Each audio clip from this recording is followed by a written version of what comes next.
सर्वप्रथम आप सभी को शुभ संध्या। कक्षा की शुरुआत करने की मैं घोषणा करता हूं। आज हमारी कक्षा चैप्टर 4 से शुरू होगी, जिसका नाम है नागरिकता। संविधान के पिछले कक्षाओं में आपने देखा कि हमने परिचय को पढ़ा। परिचय के साथ साथ जो संघ राज्य के क्षेत्र हैं, उन प्रदेशों को हमने देखा कि कैसे कौन से राज्य अलग हुए। सभी एक्ट्स को हमने देखा, संविधान की प्रस्तावना को देखा। सिलेबस की कड़ी में आज हम सिटीजनशिप पर हैं। वहीं से क्लास को आगे बढ़ाएंगे। आप हेडिंग बनाकर लिखेंगे नागरिकता।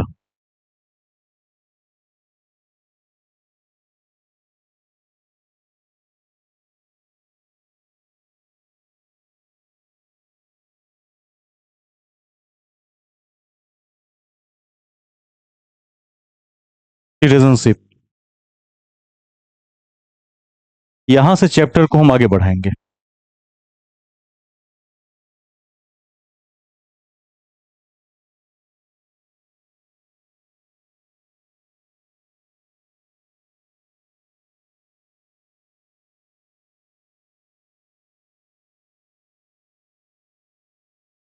शुरुआत करते हैं।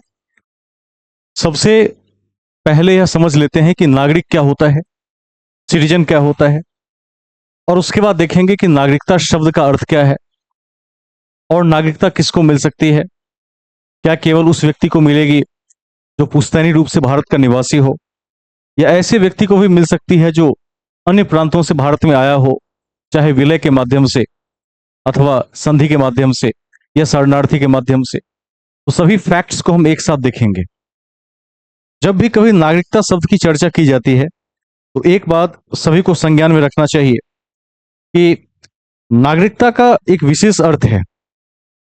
अर्थ क्या है? तो नागरिकता राज्य और व्यक्ति के बीच का अंतर संबंध है। इसको ध्यान में रखना है। एक रिलेशन है और एक परमानेंट रिलेशन है, इसको भी ध्यान में रखना है।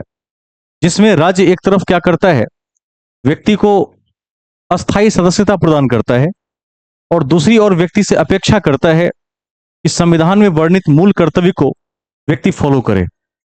ये एक तरह से मैं कह सकता हूं कि दो तरफा अंतर संबंध है।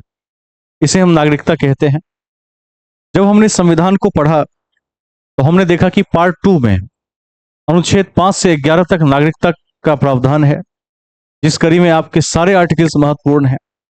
आगे चलकर हम यह देखेंगे कि 14, 15, 15, 16, 19, 29 और 30 केवल भारतीय नागरिकों को क्यों मिलते हैं।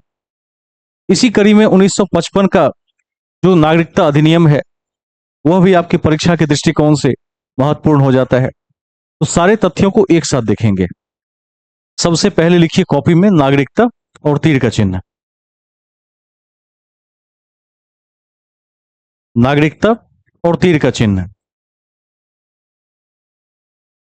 लिखिए। नागरिकता एक विशिष्ट स्थिति है।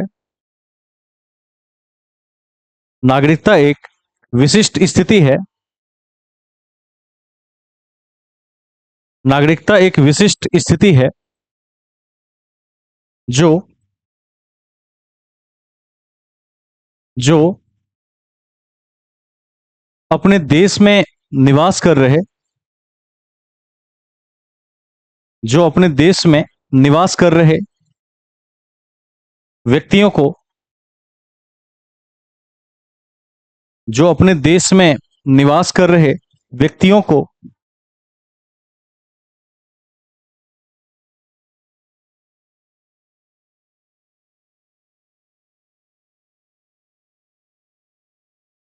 अपने देश में निवास कर रहे व्यक्तियों को राजनैतिक और सिविल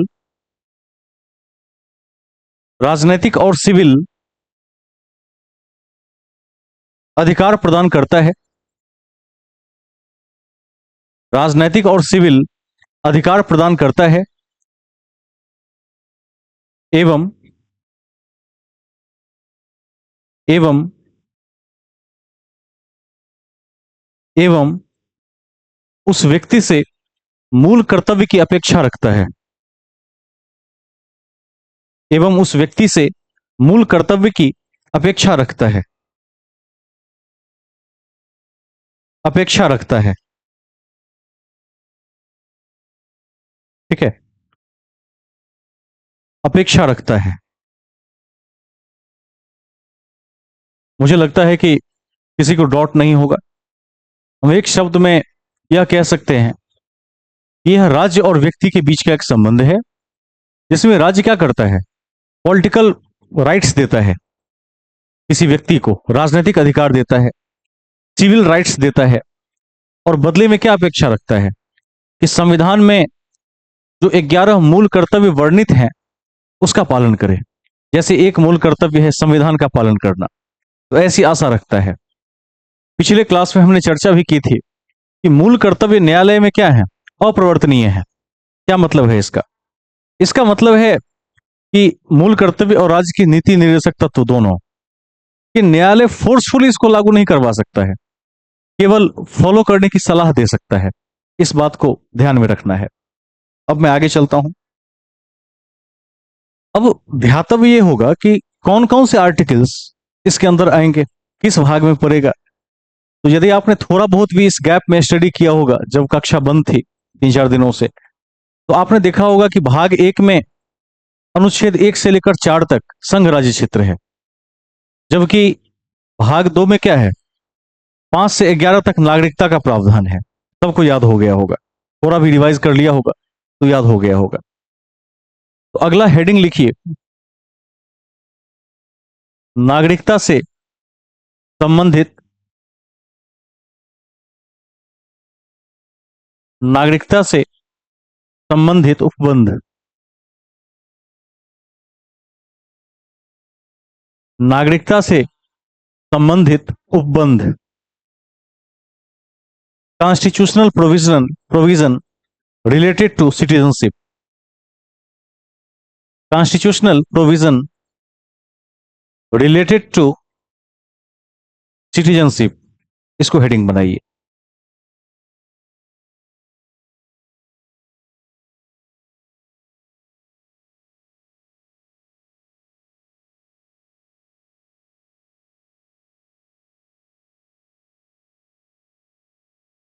आप सबने पढ़ा था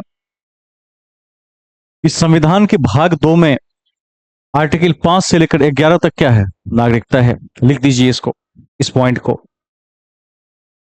भारतीय संविधान के भाग 2 में, भारतीय संविधान के भाग 2 में अनुच्छेद 5 से 11 तक नागरिकता की चर्चा है। 5 से 11 तक नागरिकता की चर्चा है।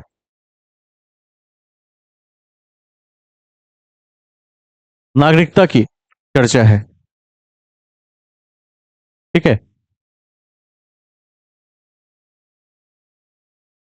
अब हम एक एक आर्टिकल को देख लेते हैं। ज्यादा होता तो महत्वपूर्ण लिखवा देते, लेकिन ज्यादा नहीं है, मात्र 7 आर्टिकल होंगे। 5, 6, 7, 8, 9, 10, 11। देखिए अनुच्छेद 5, तीर का चिन्ह।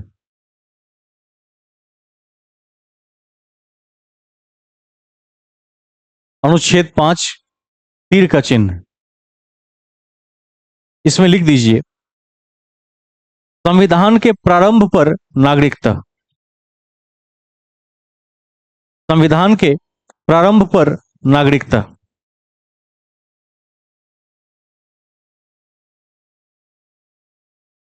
नागरिकता मतलब यह है कि जब संविधान लागू होगा उसके बाद नागरिकता मिलेगा। और आप सभी को ज्ञात है कि 26 नवंबर 1949 को जब संविधान आंशिक रूप से लागू हुआ तो उसमें एक क्या क्या सब था, नागरिकता भी था, निर्वाचन भी था, कुछ राजनीतिक अधिकार भी थे। बहुत सीमित मात्रा में आर्टिकल्स को लागू किया गया था। शेष सभी आर्टिकल्स को 26 जनवरी 1950 को लागू किया गया था। इसको ध्यान में रखेंगे। तो 5 में है संविधान के लागू होने पर नागरिकता। देखिए अनुच्छेद 6, आर्टिकल 6, 6। अब 6 को समझ लीजिए। हमने देखा कि भारत सरकार अधिनियम 1947 के माध्यम से पाकिस्तान भारत से अलग हो जाता है। तो ध्यान रखना है, कुछ परिवार जो पाकिस्तान से भारत की तरफ प्रव्रजन कर रहे थे, माइग्रेशन कर रहे थे, तो कुछ कंडीशन में ऐसे परिवारों को यह छूट मिली। इसको लिख दीजिए 6 में। पाकिस्तान से भारत को पाकिस्तान से भारत को भारत को प्रव्रजन माइग्रेशन प्रव्रजन करने वाले प्रव्रजन करने वाले कुछ व्यक्तियों से संबंधित नागरिक अधिकार।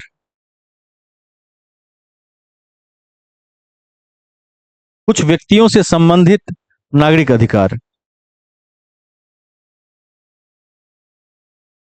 सीधा मतलब है कि जो पाकिस्तान से कुछ लोग भारत आना चाहते हैं उनके रिगार्डिंग है। ठीक है, अब लिखिए अनुच्छेद 7। इसका ठीक उल्टा है, वाइस वर्सा। वाइस वर्सा का क्या मतलब होता है? ठीक विपरीत। लिख दीजिए उसमें, लिखिए भारत से पाकिस्तान की ओर भारत से पाकिस्तान की ओर प्रव्रजन करने वाले भारत से पाकिस्तान की ओर प्रव्रजन करने वाले प्रव्रजन करने वाले कुछ व्यक्तियों के लिए नागरिकता के अधिकार। ठीक है, 3 को आपने समझ लिया है। 5 का क्या मतलब है? आर्टिकल 5 कहता है कि संविधान लागू होने पर क्या मिलेगी? नागरिकता मिल जाएगी। 6 कहता है कि जो पाकिस्तान से लोग भारत आना चाहते हैं, कुछ लोग, विशेष कंडीशन वाले लोग, उनके लिए प्रावधान है। 7 में क्या है? उसका उल्टा है। अब 8 को समझिए कि 8 में क्या है। लिखिए अनुच्छेद 8 आर्टिकल 8। अब इसको समझिए। आपने देखा होगा कि कई बार एक गांव के सभी लोग एक गांव में नहीं रहते हैं, लेकिन उस गांव के मूल के होते हैं और किसी बगल वाले गांव में रहते हैं। ऐसा कितने लोगों ने देखा है? हाथ खड़े करें। आप लोगों ने देखा होगा सामाजिक तौर पर कि जैसे एक गांव में उस गांव की लगभग 97% आबादी रहती है, लेकिन उसी मूल के कुछ लोग पड़ोसी गांव में रहते हैं। तो ऐसे ही भारत को यदि एक गांव मान लिया जाए, तो इस गांव के कुछ लोग, यानी भारत रूपी गांव के कुछ लोग किसी और देश में हो सकते हैं जो भारतीय उद्भव के हैं, तो उनको भी इसमें शामिल किया गया। माना गया कि ऐसे लोग यदि स्वेच्छा से वापस अपने देश को आना चाहते हैं या भारतीय नागरिकता लेना चाहते हैं, तो आर्टिकल 8 उनको नागरिकता देगा। इसी को लिख दीजिए। देखिए, भारत के बाहर रहने वाले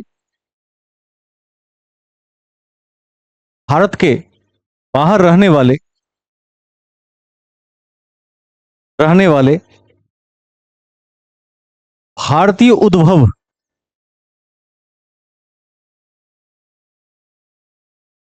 भारतीय उद्भव के कुछ व्यक्तियों को भारतीय उद्भव के कुछ व्यक्तियों को कुछ व्यक्तियों को नागरिकता का अधिकार।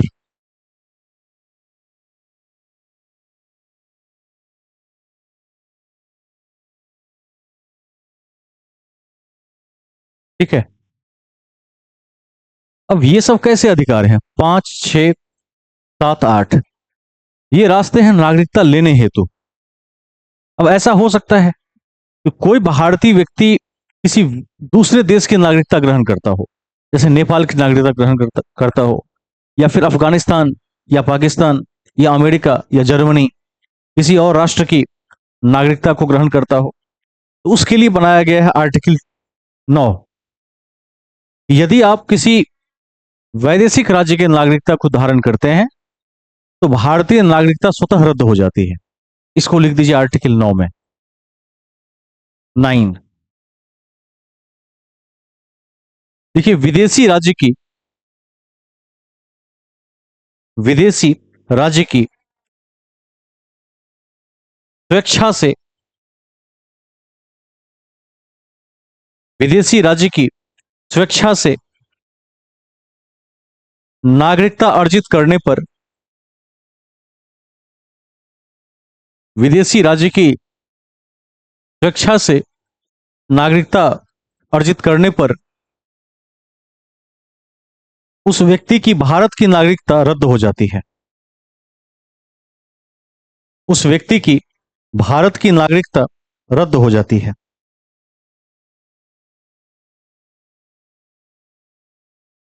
रद्द हो जाती है। एक बार इसको पढ़ लीजिए अच्छे से। इसमें कहीं भी डॉट लगे तो पूछ लीजिए।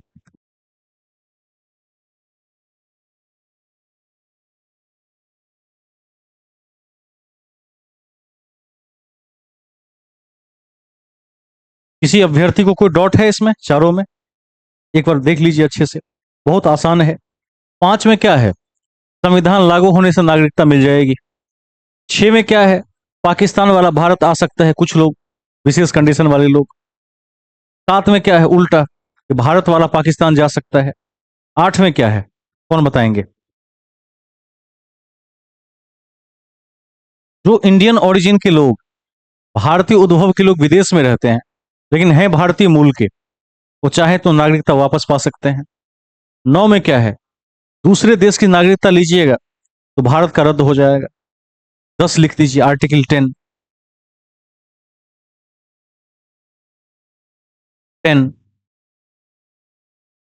इसमें लिखिए, नागरिकता के अधिकारों का बना रहना।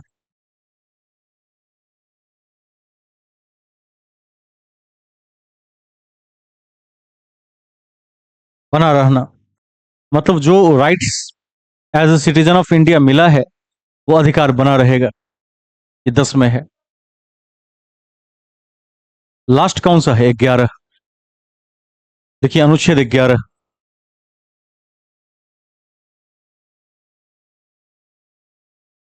इसमें लिख दीजिए, संसद के द्वारा संसद के द्वारा नागरिकता के अधिकार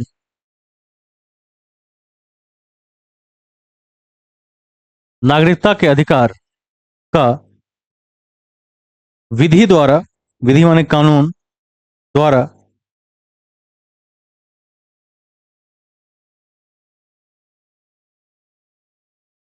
कानून द्वारा विनियमन किया जाना।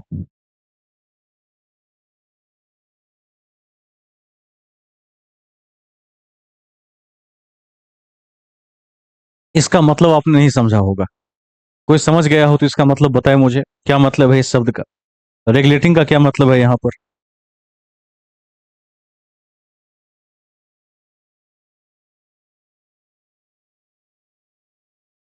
एक बार थोड़े विस्तार से बताइए कि इसका क्या मतलब है अच्छे से। संसद का यहां विनियमन से क्या संबंध है? दोबारा।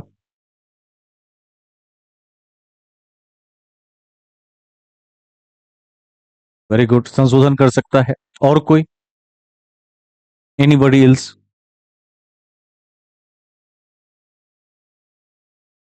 और कोई? देखिए, यहां इसका विस्तृत अर्थ यह है कि एक तो संशोधन करने का पावर है ही। पहले भी हम देखते आ रहे हैं कि संसद राज्य के क्षेत्र में नागरिकता में संशोधन करने की अवशिष्ट शक्ति रखता है। इसमें यह है कि 26 जनवरी 1950 को जब संविधान लागू हुआ, उस टाइम में आपने देखा होगा कि आर्टिकल 5 सबसे पहले प्रभावी हो गया कि अब जो भारत के लोग हैं वो भारत के नागरिक हैं, तो पुश्तैनी रूप से यहां रहते हैं। तो इस एक्ट में यह कहा गया 11 में, अनुच्छेद 11 में, कि जो लोग भारत के हैं 26 जनवरी 1950 के ठीक पूर्व से, उनकी पहचान करना। ऐसे लोगों को यदि ऐसा लगे उसके बीच में कोई और आके मिश्रित हो गया है जो वैदेशिक राज्यों का है और इस सभी उपबंधों में नहीं आता है, तो ऐसे लोगों के को राज्य से फिल्ट्रेट करके अलग करना, छांट कर अलग करना। जैसे आप अभी आपने देखा होगा कि कई बार, लगभग 9 बार नागरिकता विधेयक में परिवर्तन हुआ है, 9 टाइम्स परिवर्तन हुआ है। और उस परिवर्तन में इस बार जो लेटेस्ट परिवर्तन था उसमें मुसलमानों को निकाल दिया गया। तो यह आपके लिए महत्वपूर्ण है, जिसको हम आगे देखेंगे। तो पार्लियामेंट के पास अमेंडमेंट की शक्ति है, यानी संशोधन की शक्ति है। यह पहचान करना है आर्टिकल 11 के तहत कि 26 जनवरी 1950 के पहले से भारत में किसके परिवार के लोग रह रहे हैं, इसकी भी पहचान कर उसी का दायित्व है। अभी आपने देखा होगा कि इसी सब कड़ी में बिहार में एसआईआर चला है, special intensive division election commission of India चलाती है। और उसमें एक नया वोटर लिस्ट फिर जारी किया गया, आपने देखा होगा। उसमें क्या देखा गया? उसमें देखा गया कि आपके पास क्या प्रूफ है कि आप नागरिक हैं, एक। दूसरा, इसी रेजिडेंस के नागरिक हैं, यानी बिहार के वोटर हैं, ये कैसे पता चले? दो, तो 10वीं का आधार देखा गया, 10th के सर्टिफिकेट से वेरीफाई किया गया, आधार कार्ड को गौण मान लिया गया, कहा गया कि इसको अन्य स्रोत में रखेंगे, कुछ और देखिए, इस व्यक्ति का दस्तावेज देखिए, खतियान देख लीजिए, बहुत कुछ देखा जा रहा था। तो ये सब नागरिकता को वेरीफाई करने के साथ साथ उस प्रदेश के निवासी होने को भी वेरीफाई करता है। और अब आप याद रखेंगे कि एसआईआर, जो कि सबसे पहले बिहार ने शुरू किया, अब पूरे देश में होगा। क्योंकि देश में जो विधानसभा का चुनाव होता है और जो लोकसभा का चुनाव होता है, इन चुनावों को भारतीय निर्वाचन आयोग करवाती है। लेकिन जो लोकल बॉडीज के चुनाव होते हैं, जैसे एमसीडी का चुनाव होता है, जैसे नगर निगम का चुनाव होता है, या मुखिया सरपंच का चुनाव होता है, तो ये सब राज्य निर्वाचन आयोग करवाता है। इसको ध्यान में रखना है, स्टेट इलेक्शन कमीशन करवाता है। तो ये भी अनुच्छेद 11 से ही प्रेरित है। इसको ध्यान में रखेंगे, लिख दीजिए नोट में।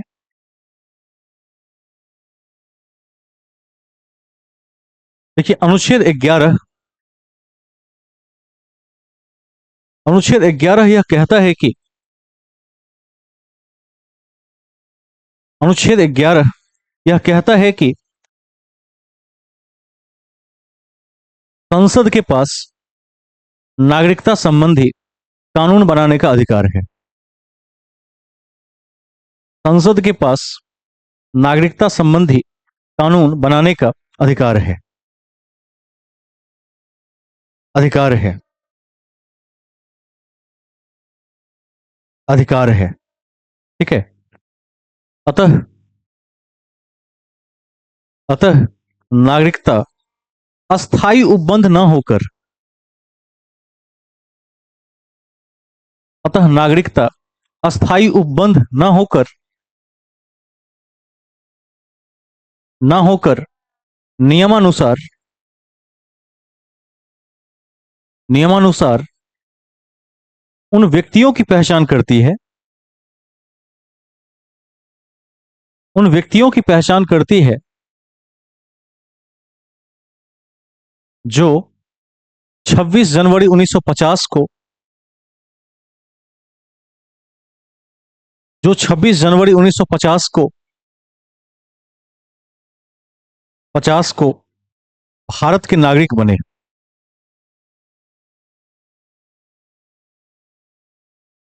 भारत के नागरिक बने। ठीक है। अभी मैं एक रिवीजन पर था, इसी रिवीजन में मैंने 2-3 ऐसे लोगों को भी पकड़ा है जो भारत के नागरिक हैं ही नहीं। ठीक है। उनका वोटर आईडी कार्ड भी बना हुआ है। कैसे पकड़ा गया होगा? क्योंकि निर्वाचन आयोग के द्वारा क्या किया जाता है, समय समय पर इंटेंसिव रिवीजन चलाया जाता है। उसमें वो लोग धरा जाते हैं जो 1950 के पूर्व से भारत के नागरिक नहीं है, बीच में किसी तरह से आ गए। अब कैसे आ गए? तो कई रास्ते हैं। सीमा पर जवानों को चकमा देके आ गए, या देखिएगा आजकल एक मूवी देखा था मैंने, बजरंगी भाईजान देखा था एक बार। उसमें आप देखिएगा कि एक सुरंग होता है, उससे आ गए, ऐसे करके आ गए, कई बार मैनेज करके आ गए। बहुत सारे रास्ते हैं। तो ऐसी स्थिति में आ तो जाते हैं, फिर यहाँ की एजेंसीज को पैसा वगैरह देकर डॉक्यूमेंट्स बनवा लेते हैं। लेकिन कुछ ऐसे रास्ते हैं जिससे इलेक्शन कमीशन उसको भी पकड़ लेता है। ठीक है। तो मैंने ऐसे 2-3 लोगों को पकड़ा है, उनकी जो इपिक नंबर है उसका वो रद्द कर दिया है। क्योंकि सरकार के पास से ऑर्डर होता है, उसको रद्द करना पड़ता है। वो विदेश के नागरिक हैं, उनको अपने देश लौटना चाहिए। वैसे भी भारत के पास क्या है, अब जगह खाली नहीं है। दुनिया में सबसे अधिक लोग भारत में ही निवास करते हैं, तो संसार का और जो हिस्सा खाली है उन हिस्सों में स्वेच्छा से लोगों को चले जाना चाहिए। बड़े बड़े हिस्से खाली हैं, तो इसको ध्यान में रखना। ये आर्टिकल 11 को फॉलो करता है।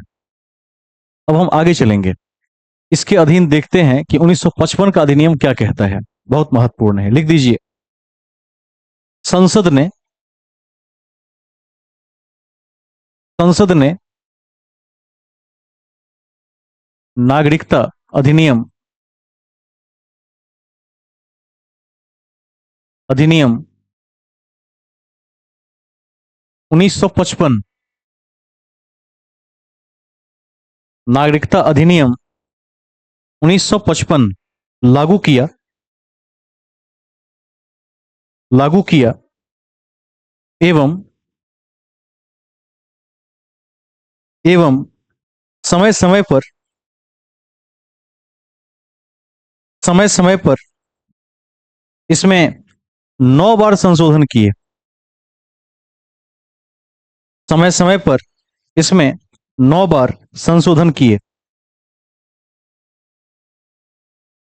9 बार संशोधन किए। 1955 में कुल मिलाकर एक कानून बना लिया गया सिटीजन एक्ट के तहत कि कौन भारत का नागरिक होगा और कौन भारत का नागरिक नहीं होगा।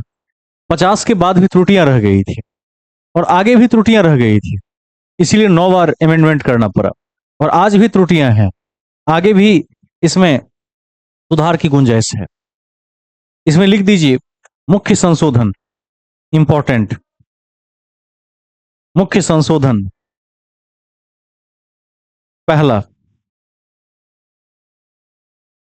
नागरिकता संशोधन अधिनियम 1986। नागरिकता संशोधन अधिनियम 1986।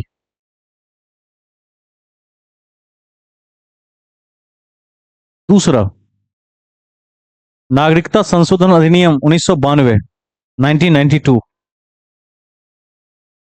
1992।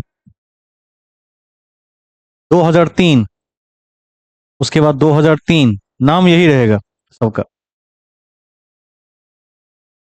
2005,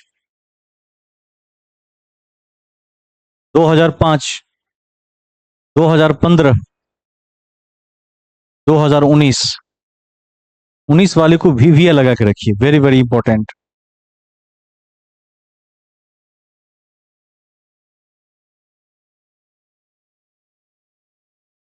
अब 2019 चर्चा में क्यों रहा, इसमें ऐसा क्या परिवर्तन हो गया कि खास करके जो माइनॉरिटी का एक तबका है मुस्लिम, वो काफी नाराज है। आपने सदन में असुद्दीन ओवैसी को आग उगलते हुए देखा होगा इस मुद्दे पर। यदि आप राज्यसभा टीवी को देखते होंगे तो आपने जरूर देखा होगा। इसमें क्या कहा गया, कहा गया कि जो माइनॉरिटीज हैं, अल्पसंख्यक हैं, 2014 के पहले के अल्पसंख्यक जो भारत आए हुए हैं, मुसलमान को छोड़कर, तो उनको नागरिकता मिलेगी भारत की, मुस्लिमों को नहीं मिलेगी। इसे अपोजिशन ने कहा कि यह बीजेपी का क्या है, नया एजेंडा है, हिंदुत्व स्थापित करना चाहती है। कई तरह की बात कही गई इसमें, वो सरकार का मुद्दा है, इसको ध्यान में रखना है। इसको लिख देते हैं, लिख दीजिए। अति महत्वपूर्ण है कि अति महत्वपूर्ण है कि नागरिकता संशोधन अधिनियम 2019, नागरिकता संशोधन अधिनियम 2019 के अनुसार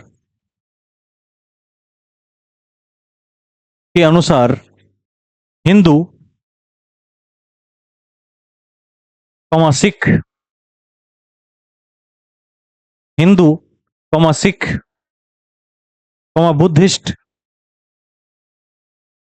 बुद्धिस्ट, जैन और पारसी, जैन और पारसी,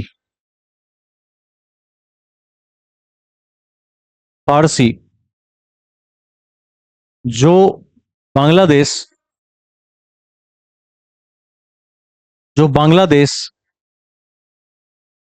पाकिस्तान, बांग्लादेश, पाकिस्तान और अफगानिस्तान से अफगानिस्तान से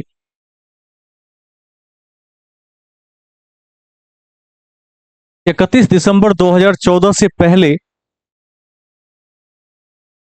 31 दिसंबर 2014 से पहले पहले भारत आए हों, भारत आए हों, भारत आए हों, उन्हें उन्हें भारत की नागरिकता प्रदान की जा सकती है। उन्हें भारत की नागरिकता प्रदान की जा सकती है।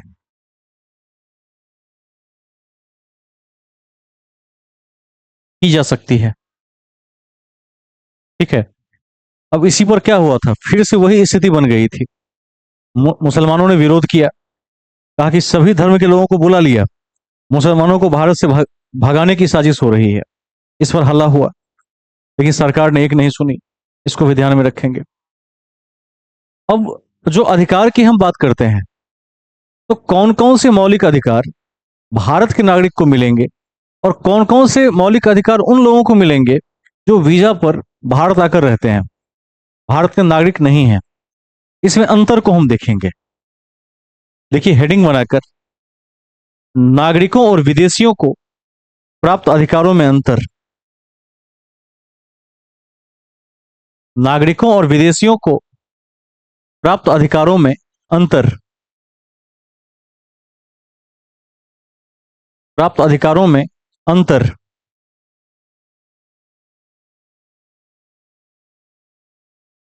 ठीक है, अंतर। दो कॉलम बना दीजिए, टू कॉलम्स बीचों बीच। ठीक है, एक तरफ लिखिए भारतीय नागरिकों को प्राप्त अधिकार। भारतीय नागरिकों को प्राप्त अधिकार। प्राप्त अधिकार। और दूसरी ओर लिखिए विदेशियों को प्राप्त अधिकार। विदेशियों को प्राप्त अधिकार प्लस भारतीय नागरिकों को प्राप्त अधिकार। उसी में सेकंड वाले में जो विदेशी को मिलेगा वो भारतीयों को ऑलरेडी मिलेगा। विदेशियों को प्राप्त अधिकार प्लस भारतीय नागरिकों को प्राप्त अधिकार। इसका यह मतलब है कि कुछ अधिकार ऐसे हैं जो केवल भारत के नागरिक को मिलेंगे और कुछ अधिकार ऐसे हैं जो भारत के नागरिक के साथ साथ विदेशियों को भी मिलेंगे। इसका यह मतलब है। पहला लिखिए भारत वाले में, रट जाना है इसको, कि कहां पूछ देगा कोई ठीक नहीं है। अच्छा, कोई मुझे पहले बताएं कि मूल अधिकार कहां से कहां तक है, किस अनुच्छेद से किस अनुच्छेद तक है? जल्दी। संविधान के भाग 3 में अनुच्छेद 12 से 35 तक है ना? इसमें पहला वाला में लिख दीजिए, फर्स्ट में लिखिए अनुच्छेद 15, 16 कॉमा दे देकर, अनुच्छेद 15, 16, 19, 29 और 30। 15, 16, 19, 29 और 30 केवल भारतीय नागरिकों को ही प्राप्त है। केवल भारतीय नागरिकों को ही प्राप्त है। प्राप्त हैं। अब 15 में क्या है? 15 में है जाति, धर्म, स्थान, लिंग, जन्म क्षेत्र इत्यादि इत्यादि के आधार पर सबको बराबरी मिलेगा। 16 में क्या है? अवसर की समानता है। 19 में क्या है? स्वतंत्रता का अधिकार है, 6 प्रकार की आजादी। 29, 30 में अल्पसंख्यकों के अधिकार हैं। यह केवल और केवल भारतीय नागरिक को ही प्राप्त है, इसको ध्यान रखना है। 15, 16, 19, 29, 30 परीक्षा में 4 विकल्प दे देता है और पूछता है कि इनमें से कौन सा एक अधिकार केवल भारतीय को प्राप्त है। तो इस पांचों में से यदि कोई भी एक आ जाए तो वो केवल इंडियंस के लिए है, भारतीय सिटीजन के लिए है। आप राइट साइड में लिखिए अनुच्छेद 14, 14, 20, 14 के बाद 20, 21, 21, 21A, हिंदी में 21 क, 21A, 22, 23, 24, 25, 26 कॉमा देकर 22, 23, 24, 25, 26, 27, 28, 28 भारतीय नागरिक प्लस विदेशियों को प्राप्त है। भारतीय नागरिक विदेशियों को प्राप्त है, प्राप्त है। अब इसका क्या मतलब है? इसका मतलब है कि जैसे अनुच्छेद 14 हमने लिखा, विधि के समक्ष समानता है। मान लीजिए हमारे देश में किसी का मुकदमा चलता है, उसके लिए भी न्यायालय वही बर्ताव करेगा जो एक भारतीय के लिए करता है, विधि के समक्ष बराबरी हो जाएगी। 20 में क्या है? 20 में है दोष सिद्धि के संदर्भ में संरक्षण। मान लीजिए कोई विदेशी व्यक्ति यदि भारत में किसी अपराध में पाया जाता है और उसको जेल की सजा हो जाती है, तो उसके पास यह पूरा अधिकार है कि भारतीय वकीलों को रखकर अपनी सजा को या अपने अपराध को साबित करे कि मैं निर्दोष हूं या दोषी हूं। पूरा अधिकार है। और आपने देखा होगा कि अजमल कसाब के समय में जब मुंबई पर अटैक हुआ था, उस समय अजमल कसाब को भी वकील रखने की छूट मिली थी। वो इसी अधिकार के तहत मिली थी, आर्टिकल 20 के तहत मिली थी। इसको ध्यान में रखिएगा। 21 में क्या है? जीवन का अधिकार।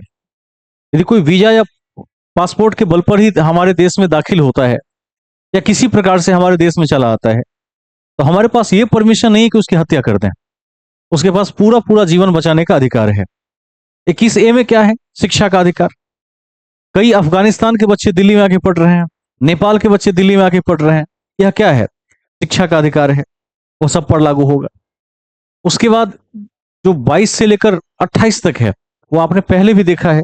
दोष सिद्धि के संदर्भ में संरक्षण, बेगार श्रम का अंत कर दिया गया है, बाल श्रम प्रतिषेध है, सबको आपने देखा हुआ है। धर्म का अधिकार है, कोई भी धर्म मान सकता है। तो धर्म के अधिकार तक सबको बराबर मिले हुए हैं। ठीक है। अब दूसरा लिखिए फर्स्ट साइड में, पहला वाले में, भारतीय वाले में लिखिए अनुच्छेद 15,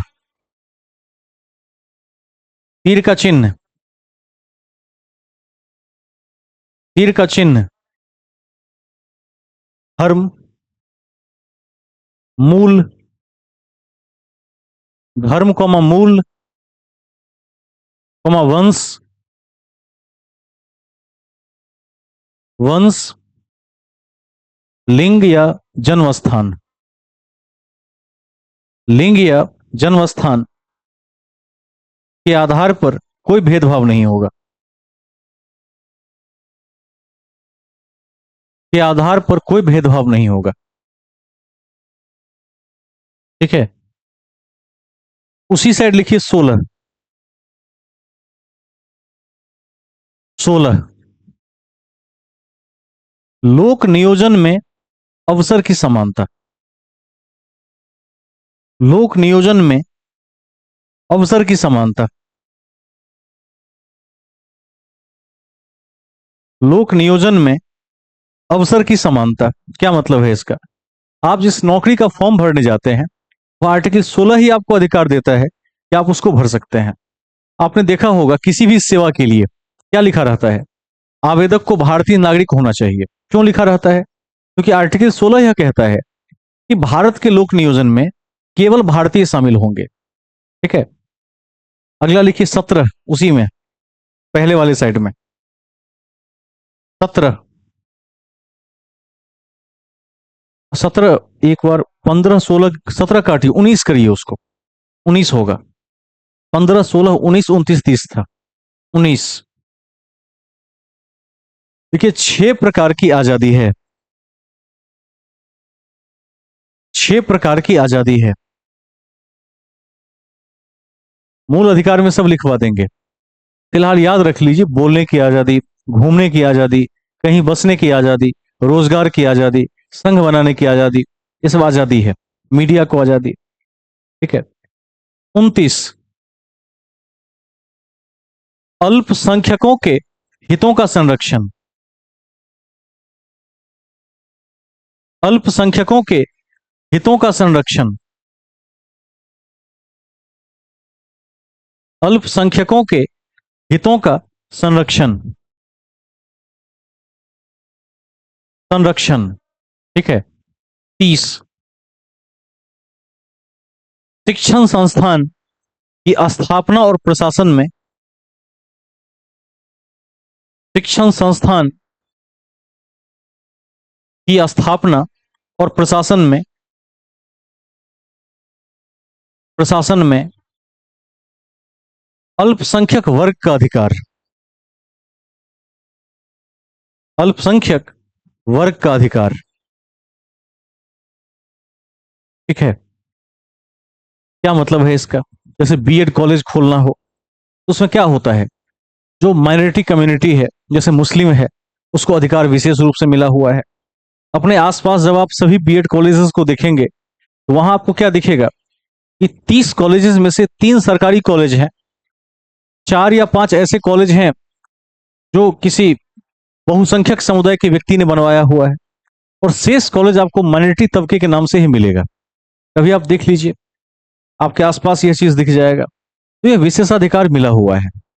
अब राइट साइड में आइए, भारतीय प्लस विदेशी वाले में शॉर्ट शॉर्ट में लिख दीजिए अभी। देखिए, अनुच्छेद 14। अनुच्छेद 14, विधि के समक्ष समानता। अनुच्छेद 14, विधि के, विधि माने कानून, विधि के समक्ष समानता।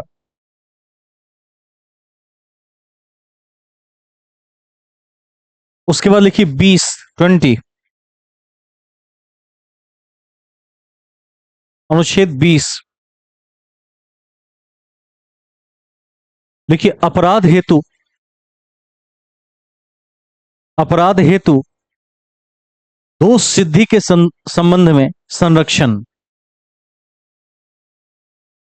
अपराध हेतु दोष सिद्धि के संबंध में संरक्षण। संरक्षण। अनुच्छेद 21। अनुच्छेद 21, प्राण और दैहिक स्वतंत्रता का अधिकार। प्राण और दैहिक स्वतंत्रता का अधिकार। स्वतंत्रता का अधिकार।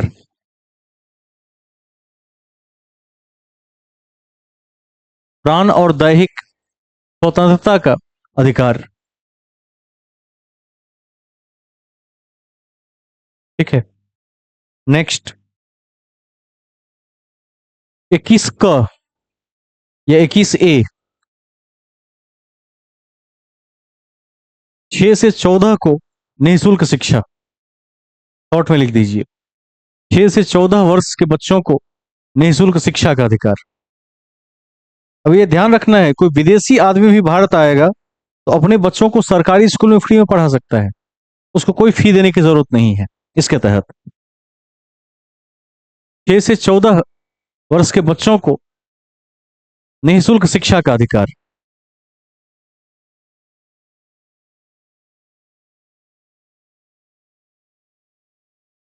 22, 22, कुछ मामलों में, कुछ मामलों में निवारक और निरोध से संरक्षण। कुछ मामलों में निवारक और निरोध से संरक्षण।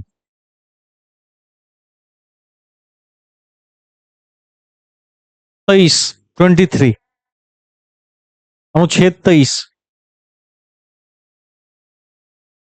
बेगार श्रम का अंत। बेगार श्रम का अंत। अंत। 24, बाल श्रम प्रतिषेध है। 24, बाल श्रम प्रतिषेध है।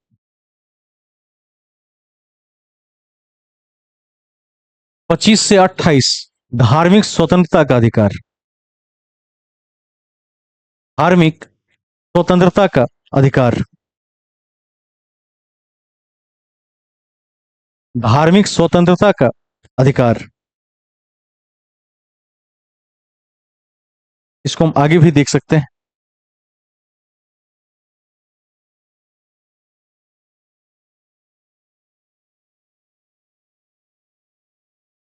आगे चलते हैं। इसके बाद एक नोट लिख दीजिए। नोट में लिखिए, लोकसभा एवं राज्य विधानसभाओं के चुनाव में, लोकसभा एवं राज्य विधानसभाओं के चुनाव में वोट देने का अधिकार। वोट देने का अधिकार, जबकि जबकि संसद और विधानमंडल के सदस्यता का अधिकार। जबकि संसद और विधानमंडल के सदस्यता का अधिकार। सदस्यता का अधिकार केवल भारतीय नागरिकों को ही प्राप्त है। भारतीय नागरिकों को ही प्राप्त है। केवल भारतीय नागरिकों को ही प्राप्त है। मतलब क्या है? मतलब विधानसभा का चुनाव हो चाहे लोकसभा का चुनाव हो, केवल भारतीय नागरिक ही वोट कर सकते हैं। और यह भी ध्यान रखना है कि चुनाव में खड़ा भी होंगे तो भारत का नागरिक होना जरूरी है। वोटर आईडी कार्ड होना अपना जरूरी है। इसको ध्यान में रखना है। नोट नंबर 2, सेकंड, दूसरा, देखिए, राष्ट्रपति, राष्ट्रपति, उपराष्ट्रपति, राष्ट्रपति, उपराष्ट्रपति, सुप्रीम कोर्ट के चीफ जस्टिस या मुख्य न्यायाधीश, सुप्रीम कोर्ट के मुख्य न्यायाधीश तथा अन्य न्यायाधीश,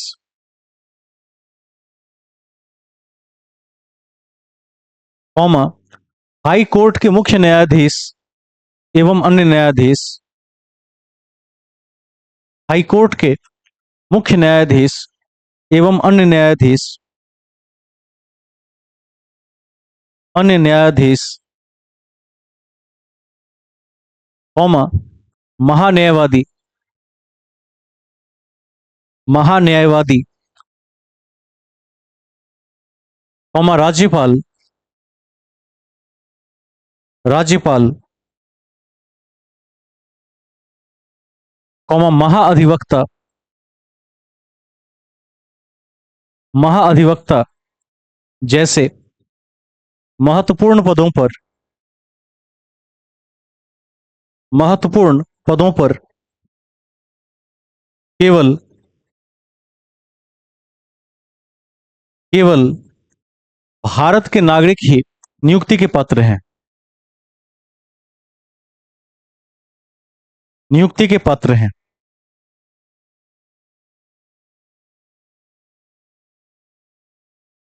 नियुक्ति के पात्र हैं।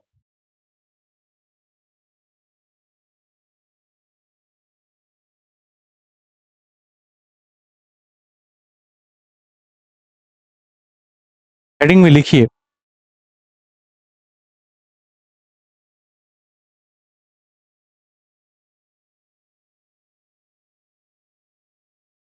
कानूनी आधार पर व्यक्तियों के प्रमुख वर्ग। कानूनी आधार पर व्यक्तियों के प्रमुख वर्ग।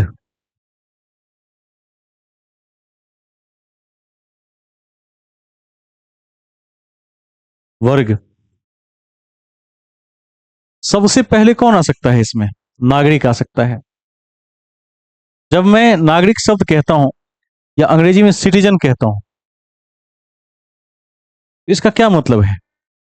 इसका मतलब है कि भारतीय नागरिकता विधेयक जो 1955 था, जिसका संशोधित नवीनतम रूप 2019 है, उस एक्ट के तहत संविधान के भाग 2 अनुच्छेद 5 से 11 के अधीन, शक्तियों के अधीन, वह व्यक्ति क्या है? भारत का पूर्णकालिक मेंबर है, फुल टाइम सदस्य है। ठीक है। और उसके पास वह सभी कानूनी अधिकार हैं जो एक भारतीय के पास होने चाहिए। यानी आर्टिकल 15, 16, 19, 29 और 30 उसके पास हैं। भारत का नागरिक है। फर्स्ट कैटेगरी में ये आ जाएगा। एक कैटेगरी है अन्य देशीय व्यक्ति का, इसको भी लिखिए नंबर 2 में। अन्य देशीय व्यक्ति। अन्य देशीय व्यक्ति। अभी अभी आपने क्या देखा? इसके पास क्या है? 15 है, 16, 19, 29 और 30 है। इसके पास क्या क्या है? अब जो इसके पास है वो इसके पास पहले से है। ध्यान रखिएगा, जो विदेशियों को मिले हैं वो भारतीयों को बाय डिफॉल्ट मिले हुए हैं। इसमें 14, 20, उसके बाद 21, 21 का 22 से लेकर 28 तक सभी अधिकार इसको मिले हुए हैं। यह सेकंड कैटेगरी का व्यक्ति है भारत में। जैसे मान लीजिए एक व्यक्ति अमेरिका से भारत आता है तो किस में आएगा? अन्य देशीय में आ जाएगा। उसको ये सारे अधिकार मिलेंगे भारत में, लेकिन ये 5 अधिकार नहीं मिलेंगे मौलिक में। इसको ध्यान में रखना है। एक तीसरा भी कैटेगरी है, राज्यविहीन व्यक्ति। थर्ड कैटेगरी, राज्यविहीन व्यक्ति। इसको भी लिखिए, राज्यविहीन व्यक्ति। अब ये क्या होता है? तो राज्यविहीन को समझने के लिए सबसे पहले राज्य को समझना होगा। हम राज्य को चैप्टर के आरंभ में समझ चुके हैं कि जिसके पास क्या हो? जनसंख्या हो, भूमि हो, सरकार हो और संप्रभुता हो, उसे स्टेट कहते हैं। भारत एक राज्य है, ध्यान रखना है। बिहार परिभाषा के तौर पर एक राज्य नहीं है, इसको भी ध्यान रखना है। तो जो जो व्यक्ति ऐसे जगह से आया हो, जो मान लीजिए जैसे बांग्लादेश से भारत आ गया हो, तो क्या हुआ? अपने राज्य को छोड़ के आ गया, राज्य विहीन हो गया, तो भारत में उसे अवैध घोषित करेंगे, इनवैलिड। और पूरा प्रयास किया जाएगा कि जहां से उठकर आया है वहीं उसको भगा दिया जाए। सरकार की पूरी ताकत लगा दी जाएगी उस पर। और इसी के लिए देखिएगा अभी इंटेंसिव रिवीजन की प्रथा शुरू की गई है। इसको समझ लीजिए, समझ गए होंगे आप राज्य विहीन क्या होता है। अन्य राज्य से भारत में आया हुआ व्यक्ति, यानी अन्य राष्ट्र से भारत में आया हुआ व्यक्ति जो अवैध है, उसको नागरिकता नहीं मिलेगी, उसको बाहर भेजने का रास्ता प्रशस्त किया जाएगा। अगला है शरणार्थी। ये सबसे अलग केस है। शरणार्थी, जिसको अंग्रेजी में कहते हैं रेफ्यूजी। शरणार्थी। कई बार ऐसा होता है कि जैसे भारत को ही लीजिए, और जो दलाई लामा है, दलाई लामा, आप लोग जानते हैं कि नहीं? बुद्धिस्ट हैं, तिब्बत के धर्म गुरु। क्या है? शरणार्थी हैं एक तरह से देखा जाए तो। पड़ोसी देश के लोग जो अपनी सरकार से काफी भयभीत हैं, अपनी देश की सरकार की नीतियों से काफी उत्पीड़ित हैं, यदि ऐसे लोग भारत सरकार से शरण मांगते हैं तो सरकार के पास यह पावर है कि सरकार ऐसे लोगों को अपने देश बुलाकर उनको शरण दे सकती है। ऐसे शरण पाए हुए व्यक्ति को शरणार्थी कहते हैं। कोई डाउट नहीं होना चाहिए। कोई भी शरणार्थी बन सकता है भारत का। भारत के दरवाजे सबके लिए खुले हुए हैं। आगे चलेंगे। अब देखेंगे स्वरूप क्या है। हेडिंग में लिखिए भारतीय नागरिकता का स्वरूप। नेचर ऑफ सिटीजनशिप क्या है भारत में। भारतीय नागरिकता का स्वरूप। स्वरूप लिखिए भारत में एकल नागरिकता का प्रावधान है। भारत में एकल नागरिकता का प्रावधान है।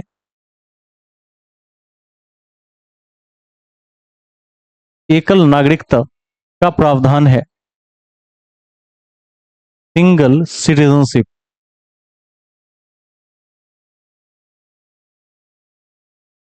सिंगल सिटीजनशिप का प्रावधान है जो ब्रिटेन से प्रभावित है। जो ब्रिटेन से प्रभावित है एवं संपूर्ण देश की एक ही नागरिकता होती है।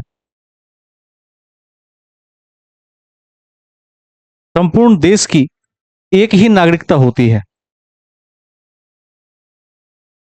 एक ही नागरिकता होती है। अब इस कड़ी में अमेरिका को नहीं भूलना है और स्विट्जरलैंड को नहीं भूलना है। अब जैसे अमेरिका की हम बात करते हैं। अमेरिका में क्या है, व्यक्ति के पास दो नागरिकता है। स्टेट का अलग से है, जिस राज्य का है, और फेडरेशन का अलग से है। ठीक है, दो नागरिकता होती है। क्यों होती है? तो आपने परिसंघात्मक की परिभाषा में पढ़ा था कि अमेरिका की जब स्थापना हुई एक राज्य के रूप में, जब अमेरिका आजाद हुआ, तो राज्यों को इस शर्त पर केंद्र में मिलाया गया कि आने वाले समय में कोई भी असंतुष्ट राज्य स्वेच्छा से अलग हो सकता है। बाद में इसमें संशोधन हुआ। तो मूल भाव में यह था कि यदि राज्य अलग हो गया तो व्यक्ति की राज्य की नागरिकता बच जाएगी, केंद्र वाली रद्द हो जाएगी। जब तक केंद्र में राज्य शामिल है उसका, तब तक क्या होगा, उसके पास दो नागरिकता होगी। स्टेट का अलग होगा, केंद्र का अलग होगा। लेकिन भारत में हमने पढ़ा कि भारत में राज्य केंद्र से अलग नहीं हो सकते, किसी कीमत पर अलग होने का प्रावधान नहीं है। तो जब अलग नहीं होना है तो पूरे देश की नागरिकता क्या है, एक है, एकल है, जो ब्रिटेन से एकात्मकता से थोड़ा सा प्रभावित भी है। आप लिखिए नीचे अगले पॉइंट में, अमेरिका और स्विट्जरलैंड में दोहरी नागरिकता है, स्टेट प्लस फेडरल। अमेरिका और स्विट्जरलैंड में दोहरी नागरिकता है, जबकि दोनों संघीय राज्य हैं। जबकि दोनों संघीय राज्य हैं।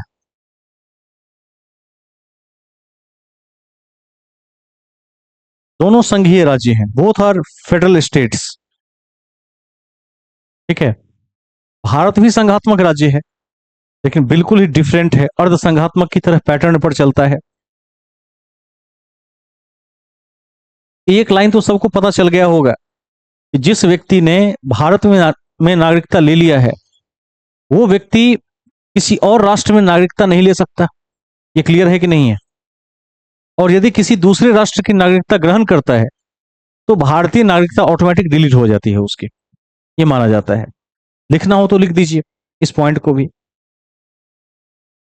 कोई भारतीय नागरिक कोई भारतीय नागरिक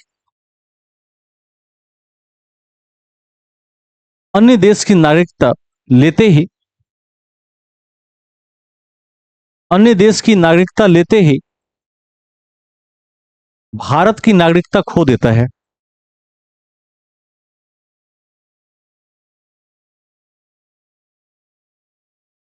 खो देता है।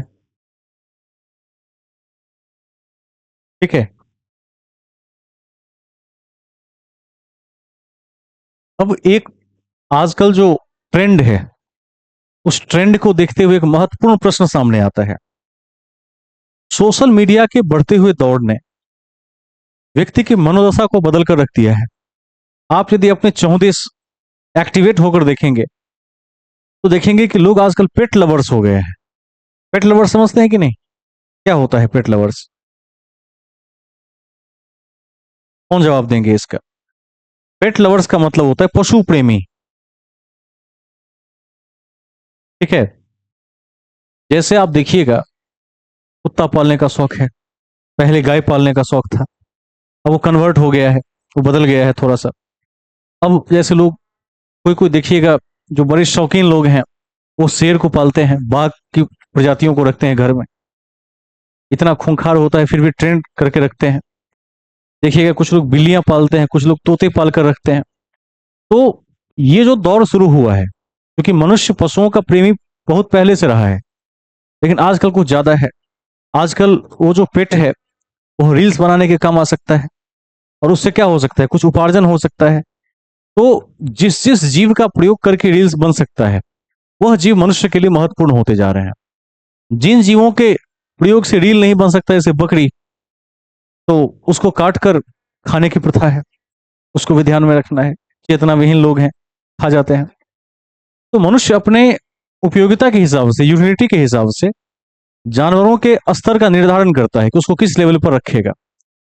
आने वाले समय में ऐसा हो सकता है कि कुछ लोग दावा करें कि अब जैसे ये कुत्ता है, इसका नाम रख दिया मान लीजिए टॉमी, तो कहेगा कि हम परिवार में 4 लोग हैं, चारों को वोटर आईडी कार्ड प्राप्त है, चारों को भारतीय नागरिकता मिली हुई है, इसको भी दिलाओ, उसका भी आवेदन कर देंगे।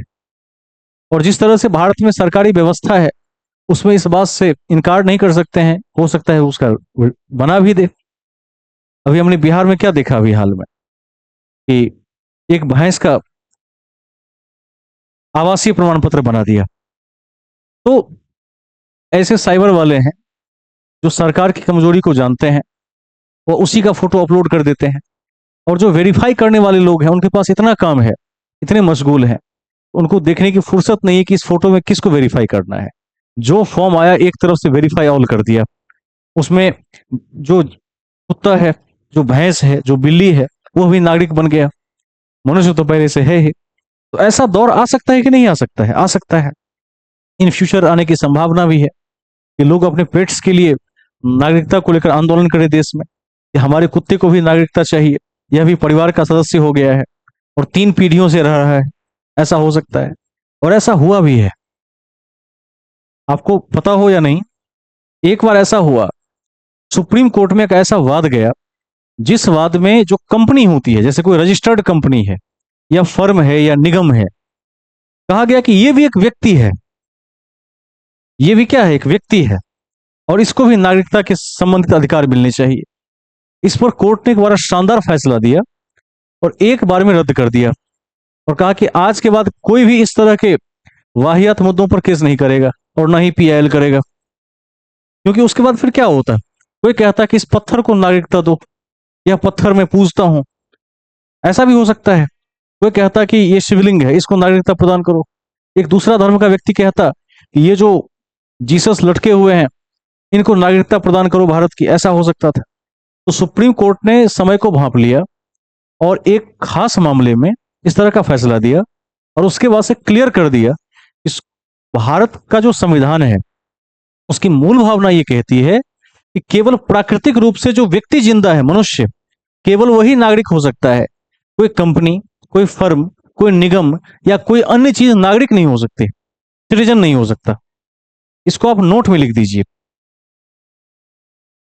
उम्मीद है आप समझ पा रहे होंगे। लिखिए, भारत में केवल भारत में केवल प्राकृतिक व्यक्ति, भारत में केवल प्राकृतिक व्यक्ति,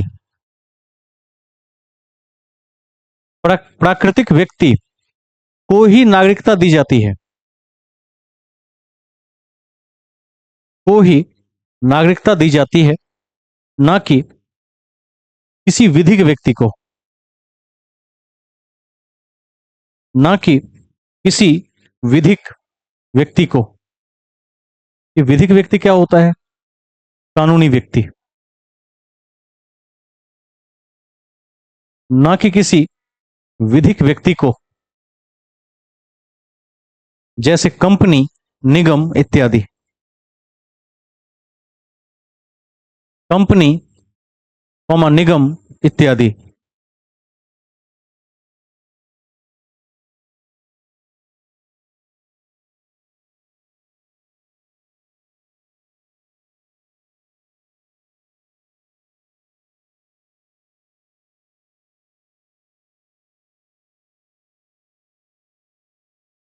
अब एक वाद है।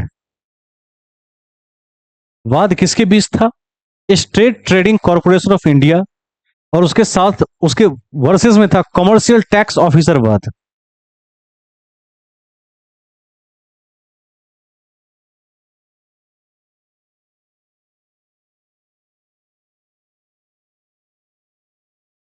ऑफिसर का केस था और यह मामला है 1963।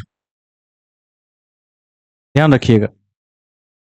इस वाद में यह कहा गया था कि केवल प्राकृतिक व्यक्ति ही नागरिक हो सकता है, कोई कंपनी, कोई फर्म, कोई पेट, यह सब नागरिक नहीं हो सकता। क्योंकि मान लीजिए यदि हमने जीव जंतुओं को नागरिकता दे दी तो क्या होगा?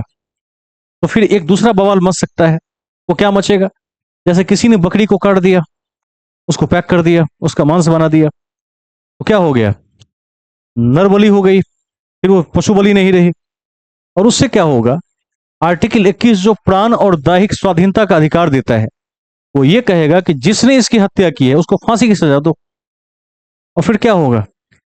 एक वर्ग जो इसी प्रथा के कारण जी रहा है, इसी प्रोफेशन या व्यवसाय में जी रहा है, वो सब फांसी पर लटक जाएंगे। तो कहीं ना कहीं इससे सामाजिक अड़चने पैदा हो जाएंगे।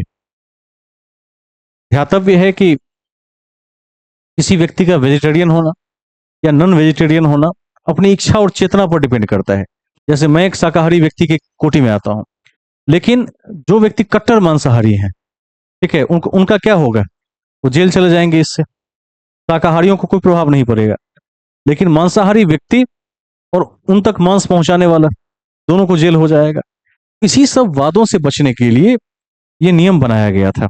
लिख दीजिए, state trading corporation of India versus state trading corporation of India versus commercial tax officer case. Commercial tax officer case 1963।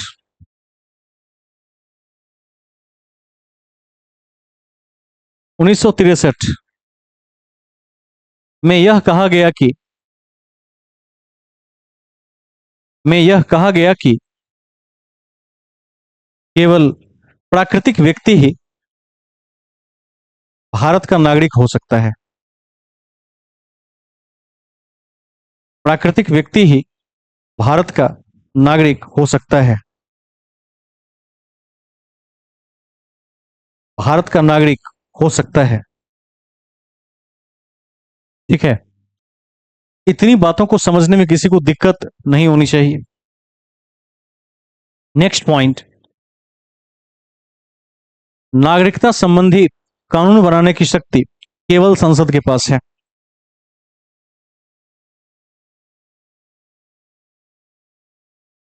नागरिकता संबंधी कानून बनाने की शक्ति केवल संसद के पास है। केवल संसद के पास है।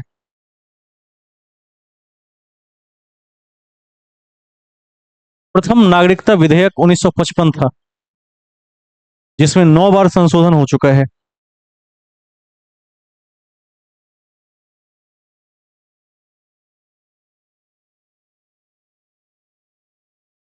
प्रथम नागरिकता विधेयक 1955 था, जिसमें अब तक 9 बार संशोधन हो चुका है।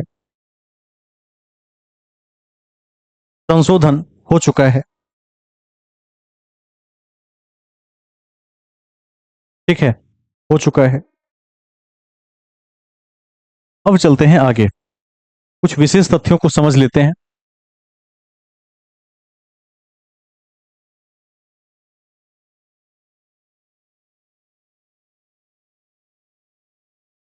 एक स्लाइड आपके सामने है, इसको ध्यान से देखेंगे।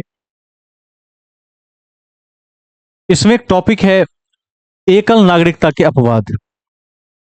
जैसे अभी आपने पढ़ा कि ब्रिटेन से प्रभावित होकर भारत में क्या है, एकल नागरिकता का प्रावधान है।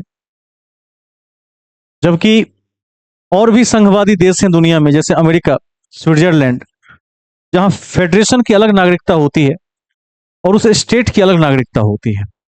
तो भारत में एकल नागरिकता के अपवाद क्या क्या है, एक्सेप्शंस क्या क्या है। इसमें लिखा है, गौरव तल है कि भारत में एकल नागरिकता के बावजूद कुछ ऐसे प्रावधान हैं जो विभिन्न राज्यों के नागरिकों में भेदभाव की संभावना पैदा करते हैं। अब क्या है वो, अब देखिए, जैसे आपने पढ़ा कि आर्टिकल 15, मैं यहां लिख भी देता हूं, 15, 16, 19, 29 और 30, ये केवल इंडियंस को प्राप्त है। आई फॉर इंडियंस, ये केवल भारतीय नागरिकों को ही प्राप्त है, किसी विदेशी को प्राप्त नहीं है। अब यहां पर क्या क्या अपवाद हो सकते हैं।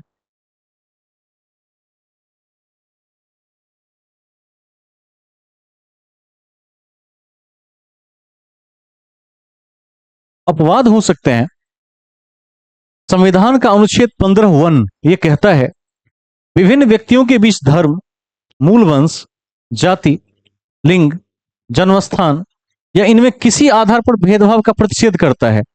किंतु निवास स्थान के आधार पर कोई राज्य सरकार चाहे तो अपने शिक्षा संस्थानों में अपने राज्य के निवासियों को विशेष सुविधा दे सकती है, क्योंकि निवास स्थान उक्त आधारों में शामिल है। क्या मतलब है इसका, इसका मतलब है कि भले ही आर्टिकल 15 ये कहता है कि पूरे देश के नागरिक चूंकि क्या है, भारत के नागरिक हैं। यहां पर ऐसा नहीं है कि बिहार का अलग नागरिक है, उत्तर प्रदेश का अलग नागरिक है, ऐसा नहीं है। तो यहां तक तो बराबरी है। लेकिन इसमें एक टॉपिक ये है कि मान लीजिए कि बिहार सरकार या यूपी गवर्नमेंट अपने राज्य के नागरिकों के लिए शिक्षा के आधार पर कोई संशोधन कर दे। जैसे वो यह कहे कि हमारे राज्य के शिक्षण संस्थानों में अमुक विशेष सुविधा दी जाएगी या इस भाषा की पढ़ाई होगी, तो उसका कोई विरोध नहीं कर सकता। और वो क्या देता है, एकल नागरिकता को चुनौती देता है, क्योंकि नियम कहता है कि पूरे देश में कश्मीर से लेकर कन्याकुमारी तक सब कुछ बराबर होना चाहिए। एकल नागरिकता का यह मतलब है। लेकिन क्या है कि एक बच्चा जो बिहार में पढ़ रहा है और एक जो दिल्ली में पढ़ रहा है, उसके पृष्ठभूमि में इस आधार पर क्या हो सकता है, डिफरेंस हो सकता है। यह एक अपवाद है, इसको ध्यान में रखेंगे, विशेष सुविधा का। जैसे मान लीजिए बिहार सरकार की इच्छा हो जाए कि जो बीपीएससी पास करके आएगा उसको 50,000 का स्कॉलरशिप देंगे, लेकिन वो सुविधा दिल्ली की सरकार नहीं देती हो, तो इस पर कोई दावा नहीं कर सकता। कोई ये नहीं कह सकता दिल्ली का व्यक्ति कि बिहार सरकार ने ऐसा किया, वहां के नागरिक भी तो भारत के ही नागरिक हैं, तो हमें क्यों नहीं मिल रहा है। इस चीज का विरोध नहीं कर सकते, सरकार के निजी इच्छा पर आधारित है। एक दूसरा पॉइंट है 19(1) घ और व। आप सभी को ज्ञात है कि आर्टिकल 19 में 6 प्रकार की आजादी का उल्लेख है और यह केवल भारत के नागरिक को मिलते हैं। अब इसमें क्या है, नागरिकों को भारत में कहीं भी अबाध संचरण और निवास के अधिकार का प्रावधान करता है। किंतु आर्टिकल 19(5) में लिखा हुआ है रेस्ट्रिक्शन के बारे में। क्या कहता है ये, कि जैसे जम्मू कश्मीर को विशेष राज्य का दर्जा मिला था, ठीक है, तो वहां पर कौन जाके बस सकता है, उस समय की बात है, और कौन नहीं बस सकता, यह तय करेगा जम्मू कश्मीर का आर्टिकल। नियम यह था कि भारत के अन्य प्रांत के लोग उस समय तक, जब आर्टिकल 370 प्रभावी था, आज भी वो उपबंध लागू है, उसका एक बड़ा हिस्सा, कि आप जम्मू कश्मीर में जाकर जमीन नहीं खरीद सकते। वहां की आप दरभंगा में ले सकते हैं, दिल्ली में ले सकते हैं, अहमदाबाद में ले सकते हैं, कहीं भी ले सकते हैं, कहीं भी जाके बस सकते हैं, लेकिन वहां जाके नहीं बस सकते। अब ये क्या हो गया, एकात्मकता को चैलेंज हो गया कि हैं तो हम भारत के नागरिक, लेकिन फलाने प्रदेश में मेरा मन है कि मैं वहीं जाकर रहूं, मैं वहां नहीं रह सकता। तो ऐसे रेस्ट्रिक्शंस इसको चुनौती देते हैं, इसको ध्यान रखना है। अगला है, इसको आपने देख लिया, जम्मू कश्मीर में उस टाइम तक यह भी था कि नौकरी, अचल संपत्ति इत्यादि इत्यादि में केवल कश्मीर के निवासी ही आगे आ सकते हैं और प्रांत के नागरिक नहीं आ सकते हैं। अब जब यूटी बन गया है तो ढेर सारे संशोधन हो चुके हैं, फिलहाल ये अब इतना प्रभावी नहीं है। 1955 का जो एक्ट आज आपने देखा, उस एक्ट में किस बात की चर्चा है, इसको समझ लेते हैं। 55 वाले में इसमें 9 बार संशोधन हो चुका है, देखिए ध्यान से।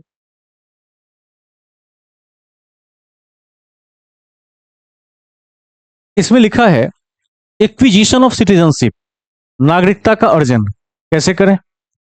26 जनवरी 1950 को या उसके बाद, किंतु इस डेट को नहीं भूलना है, 1 जुलाई 1987 से पहले। आप आर्टिकल 11 को याद करें जो आपने पढ़ा था। क्या पढ़ा था कि आर्टिकल 11 कहता है कि संसद इस बात की जांच करेगा कि 26 जनवरी 1950 को जब संविधान लागू हुआ था, उसके ठीक पहले से कौन भारत में रह रहा है और कौन भारत में नहीं रह रहा है। इसमें एक छोटा सा संशोधन भी आया कि इस डेट के बाद, किंतु 87 के पहले, भारत में जन्मे सभी व्यक्ति भारत के नागरिक होंगे। इसको ध्यान रखिएगा, इसके बाद ये चेंज आ गया है इसमें। पहले क्या था, आर्टिकल 11 ये कह रहा था कि 1950 के पहले। अब कहा गया कि ये कब कहा गया, आर्टिकल 11 में, जब 1955 में नया विधेयक बना तो उसमें यह कहा गया कि 50 के बाद और 87 के बीच में जन्मे लोग भारत के नागरिक होंगे। लेकिन जो 1 जुलाई 1987 के बाद भारत में जिसका जन्म हुआ है, ठीक है, तो लिखा हुआ है या उसके बाद, लेकिन नागरिकता संशोधन अधिनियम 2003 को लागू होने से पहले जन्मा बच्चा भारतीय नागरिक होगा यदि उस दौरान उसके माता पिता में से कोई एक भारतीय नागरिक हो। मतलब ये है, सीधा अर्थ ये है, 1950 ईस्वी मान लीजिए आज है, तो आज ये कहा गया कि 1950 के पहले जो भी लोग भारत में हैं वो सिटीजन ऑफ इंडिया है। अब आ गया 1955, 5 साल बाद ये कहा गया कि 1950 से लेकर 1 जुलाई 1987 के बीच जन्मे लोग भारत के नागरिक हैं। लेकिन बाद में ये कहा गया 87 में कि 87 के बाद यदि किसी बच्चे का जन्म भारत में हुआ है और 2003 के पहले, तो यह कहा गया कि यदि उस बच्चे के माता या पिता में से कोई एक इंडियन है तो उस बच्चे को भारतीय नागरिकता मिल जाएगी, ये कहा गया। और आपने देखा होगा कि इस बार जो बिहार में एसआईआर हुआ है उसमें 2003 के पहले जन्मे लोग अलग सूची में हैं और 2003 के बाद जन्मे लोग अलग सूची में हैं। आपने यदि गौर किया होगा, वो पीडीएफ भी साइट पर आ गया है, उसको देख लीजिएगा, उससे ज्ञात हो जाता है ये चीज। तो हमने इस नियम को समझ लिया है। अब क्या है, नागरिकता संशोधन अधिनियम 2003 के लागू होने के बाद वह बच्चा जिसके जन्म के समय माता पिता दोनों भारतीय हों अथवा जन्म के समय दोनों में से कोई एक भारतीय नागरिक हो तथा दूसरा अवैध प्रवासी न हो, भारतीय नागरिक माना जाएगा। मतलब कहा गया कि यदि 2003 के बाद किसी बच्चे का जन्म होता है तो या तो उसके माता पिता दोनों भारतीय नागरिक हों अथवा दोनों में से कोई एक तो भारतीय नागरिक हो ही, दूसरा अवैध प्रवासी ना हो। क्या मतलब है इसका, माता पिता वाला आप समझ गए होंगे, मदर फादर इंडियन है तो ठीक है। दूसरा ये कहता है कि मान लीजिए किसी भारतीय पुरुष ने ऐसी महिला से विवाह किया जो रसिया की है, मान लेते हैं, तो रसिया की महिला तो शुरू से रसियन है, उसको भारत का नागरिकता लेना पड़ेगा। तो पिता क्या है, पहले से भारतीय है, और यदि उस महिला ने प्रॉपर तरीके से भारत की नागरिकता ले ली है तो बच्चा भारतीय माना जाएगा, यह कहा गया। इसमें थोड़ा और संशोधन कर दिया गया। आगे है वंशानुगत, ये सब था जन्म से, ध्यान रखिएगा। अब समझते हैं वंशानुगत को, ये क्या कहता है। जन्म से 3 कंडीशन बताए, कोई एक अभ्यर्थी जो मुझे तीनों कंडीशन सुना दे, क्लियर, क्रिस्टल क्लियर सुना दे, कौन सुनाएंगे? कोई नहीं, मैंने याद नहीं हुआ। हाँ, एक बार आप आर्टिकल 11 से बताइए, 11 क्या कहता है।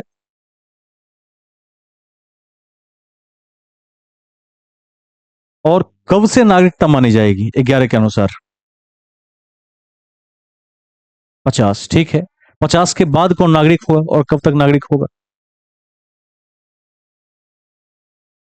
87 तक, ठीक है। क्या होगा इसमें?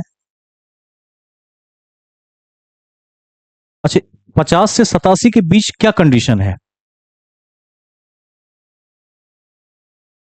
कंडीशन है कि यदि उस व्यक्ति का जन्म भारत में हुआ है तो भारत का नागरिक है। 87 से 2003 के बीच क्या है?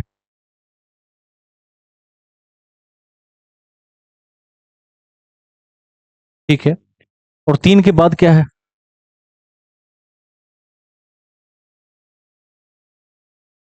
एक बार दोबारा सभी लोग देख लीजिए, जन्म वाला बड़ा इंपॉर्टेंट है, बहुत इजी है। पहला पॉइंट है 1950 से 87 के बीच भारत में किसी का जन्म हो गया तो भारत का नागरिक है। लेकिन 87 के बाद और 2003 के बीच में हुआ तो उसके दौरान कंडीशन लगा दिया गया कि उसके माता या पिता में से कोई एक भारत का नागरिक हो। इसको ध्यान रखिएगा, मतलब 87 तक सेफ है। अब जब 1955 का अधिनियम आ गया तो 87 तक कोई दिक्कत ही नहीं है। 87 और 2003 के बीच कोई भारत में जन्म लेता है, उसके मदर फादर में से कोई एक का भारतीय होना अनिवार्य है। लेकिन 2003 के बाद कोई आया है तो दोनों का भारतीय होना अनिवार्य है। और दोनों में से यदि कोई एक भारतीय नहीं है, मान लीजिए किसी ने विदेशी से विवाह कर लिया, उस विदेशी व्यक्ति को भारत का नागरिक बनाना पड़ेगा। ये नियम है। क्लियर हो गया? 87 तक कोई डाउट नहीं। 87 से 2003 तक क्या है, ये कौन बताएंगे? कोई एक में से कोई एक भारतीय हो। 2003 के बाद दोनों भारतीय हो। ठीक है, नियम बदलते गए उसके बाद। अब समझते हैं कि वंशानुगत का कंसेप्ट क्या है। इसको समझिए। 26 जनवरी 1950 से 10 दिसंबर 1992 के बीच देश के बाहर जन्मे व्यक्ति के जन्म के समय उसके पिता भारतीय नागरिक हो। मतलब 1950 से लेकर 92 के बीच यदि किसी का जन्म हुआ है विदेश में, लेकिन उसके पिताजी भारतीय हैं, भारतीय नागरिक हैं, तो बच्चा भी भारतीय नागरिक है। बहुत सिंपल है। क्लियर हो रहा है? भले ही उसका जन्म सऊदी अरब में हुआ है, भारत आ जाएगा, भारत की नागरिकता उसको मिल जाएगी, उसका वोटर आईडी कार्ड बन जाएगा भारत में। ठीक है। 92 के बाद क्या होगा? तो 92 के बाद या उसके बाद, 92 को या उसके बाद, माने इस तारीख 10 दिसंबर 1992 या उसके बाद देश के बाहर जन्मे व्यक्ति के जन्म के समय माता अथवा पिता में से कोई एक भारत का नागरिक हो। ठीक है। अब देखिए, ध्यान रखिएगा, इसमें केवल पिता है, इसमें माता या पिता कर दिया गया। एक बेसिक अंतर कर दिया गया है, इसमें ज्यादा फर्क नहीं है। मतलब यदि आपका मूल भारत से है, ओरिजिन आपका इंडिया का है, तो विदेश में जन्म लेने के बाद भी आप भारतीय हो सकते हैं। इसको और इजी ही कर दिया गया। अब एक है रजिस्ट्रेशन से। अब ये क्या है? जैसे मान लीजिए कोई विदेश का व्यक्ति भारत में आके रहने लगा, उसने लंबा सा वीजा बनाया है लंबे समय के लिए, कम से कम यदि 7 साल से भारत में लगातार रह रहा है, उसका प्रमाण दे सकता है। जैसे कहीं मान लीजिए भारत में कहीं पर नौकरी कर रहा है, प्राइवेट नौकरी भी हो सकती है, उसके अटेंडेंस का प्रमाण है, या कोई ऐसा पुख्ता सबूत है उसके पास कि I am living in India from 7 years, तो वो व्यक्ति भारत में नागरिकता के लिए रजिस्ट्रेशन करवा सकता है। दूसरा तरीका है भारतीय नागरिक से विवाह कर ले। ठीक है।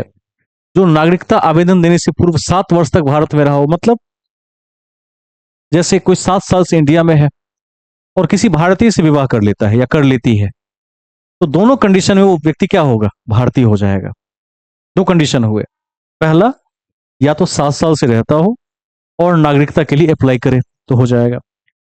दूसरा, 7 साल से भारत में रहता हो या रहती हो और किसी भारतीय से विवाह कर ले, सीधे नागरिकता मिल जाएगी उसको। तीसरा क्या है? भारत के नागरिकों के नाबालिग बच्चे। अब मान लीजिए कि माता पिता की मृत्यु हो गई है, मान लेते हैं, या माता पिता जीवित भी हैं लेकिन भारत के नागरिक थे, अब विदेश चले गए मान लीजिए, और उनका बच्चा भारत में ही रह गया, ऐसा हो सकता है, इट इज पॉसिबल। तो उनके जो नाबालिग बच्चे हैं उनको नागरिकता मिल सकती है भारत की, ये संभव है। नेक्स्ट, देशीकरण द्वारा। ये सबसे आसान है। इसमें सबसे पहला पॉइंट है संबंधित देश में एक निश्चित अवधि तक निवास करना। माने जो भारत में एक बहुत लंबे काल से निवास कर रहा हो, उस व्यक्ति को देशीकरण से नागरिक बना सकते हैं। 10 साल से निवास करता हो तो बन जाएगा। किसी ऐसे देश का नागरिक हो जहां भारतीयों को देशीकरण द्वारा नागरिकता न मिलती हो, यह भी हो सकता है। कोई ऐसा कंट्री हो जहां देशीकरण का कंसेप्ट लागू न हो। ठीक है। मतलब जहां भारतीयों को उस देश की नागरिकता नहीं मिली हो तो अपने देश में वापसी कर सकते हैं। तीसरा है अन्य देश की नागरिकता को त्याग कर भारत में सिटीजनशिप के लिए अप्लाई करे। यह सबसे आसान है। जैसे कोई नेपाल का है, नेपाल की नागरिकता को त्याग देता है तो भारत में अप्लाई कर सकता है यदि पात्र है तो। 8वीं अनुसूची में वर्णित भाषाओं में से किसी एक का अच्छा ज्ञाता हो। यह भी बड़ा महत्वपूर्ण है कि 22 भाषाओं का उल्लेख 8वीं सूची में है, उसमें यदि किसी एक भाषा का अच्छा ज्ञाता है और सरकार चाहे तो उसको देसीकरण से भारतीय नागरिकता का दर्जा दे सकती है। ये है कंडीशंस। इसको आप दोबारा दोहरा लेंगे तो अच्छा रहेगा। एक है अच्छे चरित्र का हो, ये सबसे कॉमन है। अब इसमें एक दो और भी है। एक विशेष उपबंध के तहत ये छूट दी गई है कि यदि कोई व्यक्ति विज्ञान, दर्शन, कला, साहित्य, विश्व शांति या मानव विकास के क्षेत्र में विशेष कार्य कर चुका हो, ठीक है, तो ऐसे लोगों को यदि भारत सरकार चाह ले कि इस व्यक्ति को भारतीय नागरिक बना देना है, तो सीधे प्रपोजल दे कि क्या बनना चाहते हैं। यदि वो व्यक्ति कहेगा कि हाँ मैं भारतीय नागरिक बनना चाहता हूं, तो ऐसे महान व्यक्तित्व को सीधे भारत का नागरिक बना दिया जाएगा। ये राष्ट्रहित में होता है कई बार, ठीक है, इसको ध्यान में रखेंगे। इस प्रकार से नागरिक बने प्रत्येक व्यक्ति को भारत के संविधान के प्रति निष्ठा की शपथ लेनी होगी। मान लीजिए कि कोई एक ऐसा व्यक्ति है जो जर्मन है, बहुत बड़ा शांति का पुरस्कार, उसको नोबेल पुरस्कार मिला है मान लीजिए, और मोदी जी उससे मिलते हैं। वो व्यक्ति इच्छा भी जाहिर करता है और प्राइम मिनिस्टर का मन भी है भारत की तरफ से कि ऐसे व्यक्ति को सिटीजन ऑफ इंडिया बना लिया जाए। रिक्वेस्ट करेंगे, मान जाएगा तो एक संविधान की शपथ दिलवा देंगे और इशू कर देंगे। पार्लियामेंट के पास ये पावर है, वो कर सकता है। क्षेत्र सम्मिलित होने पर, जैसे भारत ने यदि किसी अन्य राष्ट्र के क्षेत्र को कब्जा में ले लिया है युद्ध के माध्यम से या संधि के माध्यम से, किसी भी माध्यम से, तो उस एरिया के जो भी लोग हैं आज से भारतीय हो जाएंगे। अब है नागरिकता की समाप्ति कैसे हो सकती है। तो सबसे तो पहला क्या है, परित्याग के आधार पर। परित्याग के आधार पर मतलब क्या है कि लिखा हुआ है पूर्ण आयु व क्षमता का कोई भी भारतीय नागरिक निर्धारित प्रारूप के तहत नागरिकता के त्याग की घोषणा कर सकता है। यानी सरकार को सूचित कर सकता है कि मैं फला देश की नागरिकता लेना चाहता हूं, अब मैं यहां नहीं रहना चाहता। वो अप्लाई करेगा, उसकी सिटीजनशिप रद्द हो जाएगी।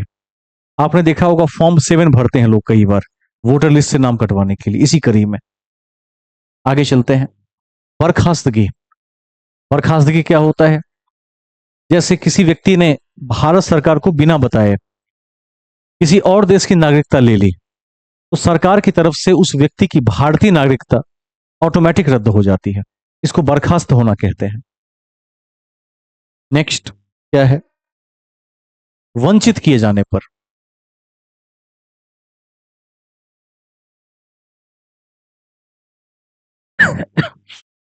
इसको देख लीजिए, ये क्या कहता है। सपोज कीजिए कि किसी व्यक्ति ने झूठे दस्तावेज पेश कर दिए और उसके बल पर उसने भारत की नागरिकता पा ली, तो गवर्नमेंट जिस दिन साबित कर देगी कि वह व्यक्ति झूठा है, छली है, उस व्यक्ति को सजा तो मिलेगा ही, उसकी सिटीजनशिप रद्द हो जाएगी। ये इसका पहला पॉइंट है। इसमें दूसरा पॉइंट है, यदि भारतीय संविधान के प्रति व्यक्ति का अनादर होगा या उस व्यक्ति की निष्ठा नहीं होगी, तो उसकी नागरिकता को रद्द किया जा सकता है। नेक्स्ट है, जैसे युद्ध चल रहा हो, और अभी आपने पंजाब का मामला देखा होगा कि एक महिला आईएसआई के लिए काम कर रही थी। देखा है कि नहीं देखा है, समाचार पत्रों में देखा होगा। जैसे युद्ध के दौरान, आपातकाल के दौरान कोई व्यक्ति भारत की ओर से विदेश के लिए जासूसी कर रहा हो और हो भारतीय, तो ऐसे जासूसों को या कपटी व्यक्तियों को देश से वंचित कर दिया जाता है, उनकी नागरिकता को रद्द कर दिया जाता है, जो राष्ट्र विरोधी होते हैं। नागरिक के रूप में पंजीकरण और देशीकरण के बाद 5 वर्ष में व्यक्ति को अन्य देश में 2 वर्ष का कारावास। ये बड़ा इंपॉर्टेंट है कि मान लीजिए अभी अभी किसी व्यक्ति ने भारत की नागरिकता ली है और 5 ईयर्स के अंदर में ऐसा हो गया कि दुनिया के किसी भी देश में उसको लगातार 2 साल जेल की सजा हो गई, तो इस बेसिस पर भारत सरकार यह मान लेती है कि यह व्यक्ति ठीक नहीं है, उसकी सिटीजनशिप को रद्द कर दिया जाता है। नहीं भी करे तो उसका नागरिकता खतरे में है और उसको दोबारा भारतीय कोर्ट में यह साबित करना पड़ेगा कि वह व्यक्ति निर्दोष था। सामान्य रूप से भारत के बाहर 7 वर्षों से रह रहा हो। अब इसको समझिए। आपने देखा होगा एक बूथ लेवल ऑफिसर होता है, निर्वाचन आयोग की ओर से नियुक्त होता है। वह समय समय पर अपने क्षेत्र का दौरा भी करता है, वेरिफिकेशन करता है और देखता है कि यदि कोई व्यक्ति भारत से बाहर पढ़ाई कर रहा है या नौकरी कर रहा है, तो उसके रिगार्डिंग एक फॉर्म आता है, और मेरे ख्याल से वो वोटर आईडी कार्ड बनता है तो शायद 6A में बनता है, ध्यान रखिएगा इसको। उसका उसको बोलते हैं इमिग्रेंट कहते हैं, उसे अप्रवासी भारतीय कहते हैं उसको। तो यदि उसने सरकार को सूचित कर दिया है कि मैं अप्रवासी भारतीय के रूप में बाहर हूं, यानी नागरिक तो भारत का हूं, लेकिन फिलहाल मैं इतने सालों से विदेश में पढ़ाई करता हूं या नौकरी कर रहा हूं या रह रहा हूं, तो उसकी नागरिकता बच जाएगी।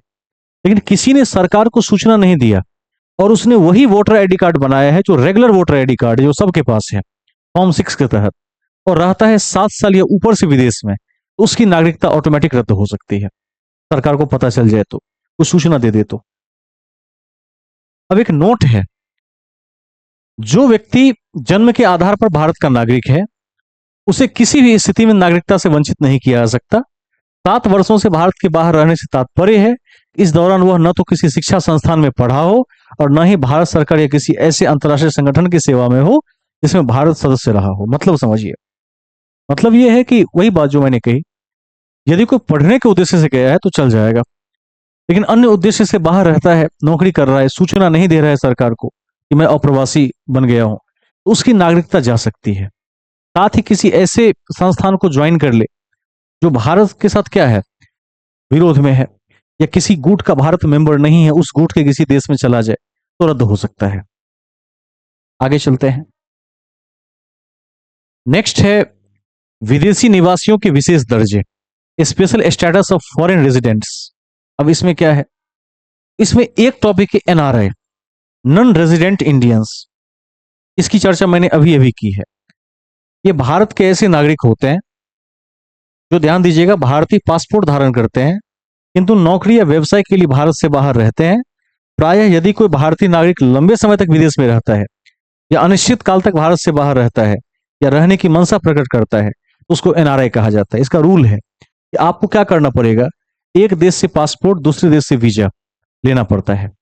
जैसे भारत छोड़ेंगे तो भारत सरकार से पासपोर्ट बनवाना पड़ता है और जिस देश में जाके रहना चाहते हैं उस सरकार से वीजा लेना पड़ता है। तो ये एक प्रॉपर चैनल है, इस माध्यम से आप सूचित कर सकते हैं सरकार को कि मैं एनआरआई हूं, नॉन रेजिडेंट इंडियन हूं, आप रेगुलर वोटर कार्ड से मुझे हटाकर एनआरआई वाले लिस्ट में रखिए।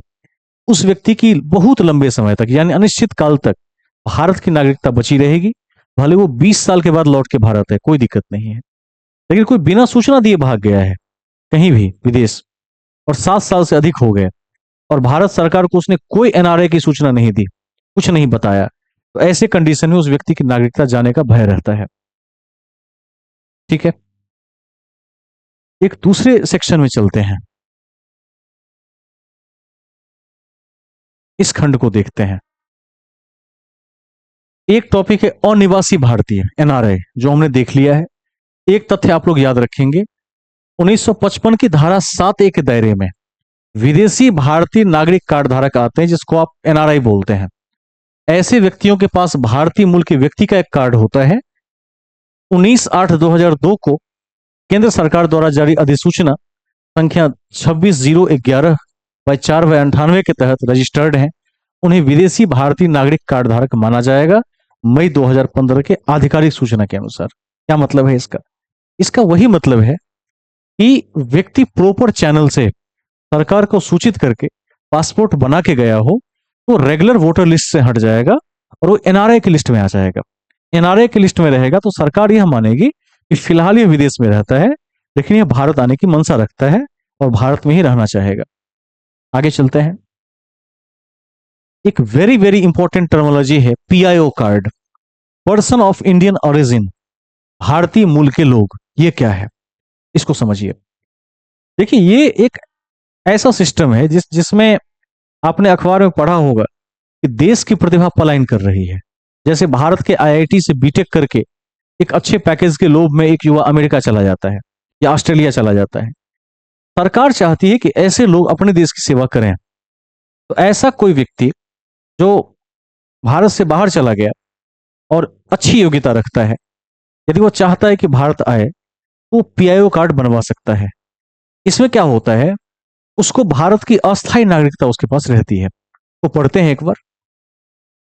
वह व्यक्ति जिसके पूर्वज या वह स्वयं भारत के नागरिक रहे हैं परंतु वर्तमान में विदेश में या किसी अन्य देश के नागरिक हैं, भारतीय मूल के व्यक्ति कहे जाते हैं। जैसे कल्पना चावला, आप देखिएगा लिखा रहता है भारतीय मूल के अमेरिकी वैज्ञानिक। क्या मतलब है, उसके माता पिता इंडियन थे, वो व्यक्ति भी शायद भारतीय नागरिक रहा हो, लेकिन हाल ही में अच्छी पोजीशन पर जाने के बाद वो अमेरिका का हो गया, वहां की सिटीजनशिप उसने धारण कर ली। तो ऐसे लोगों को पीआईओ कहते हैं।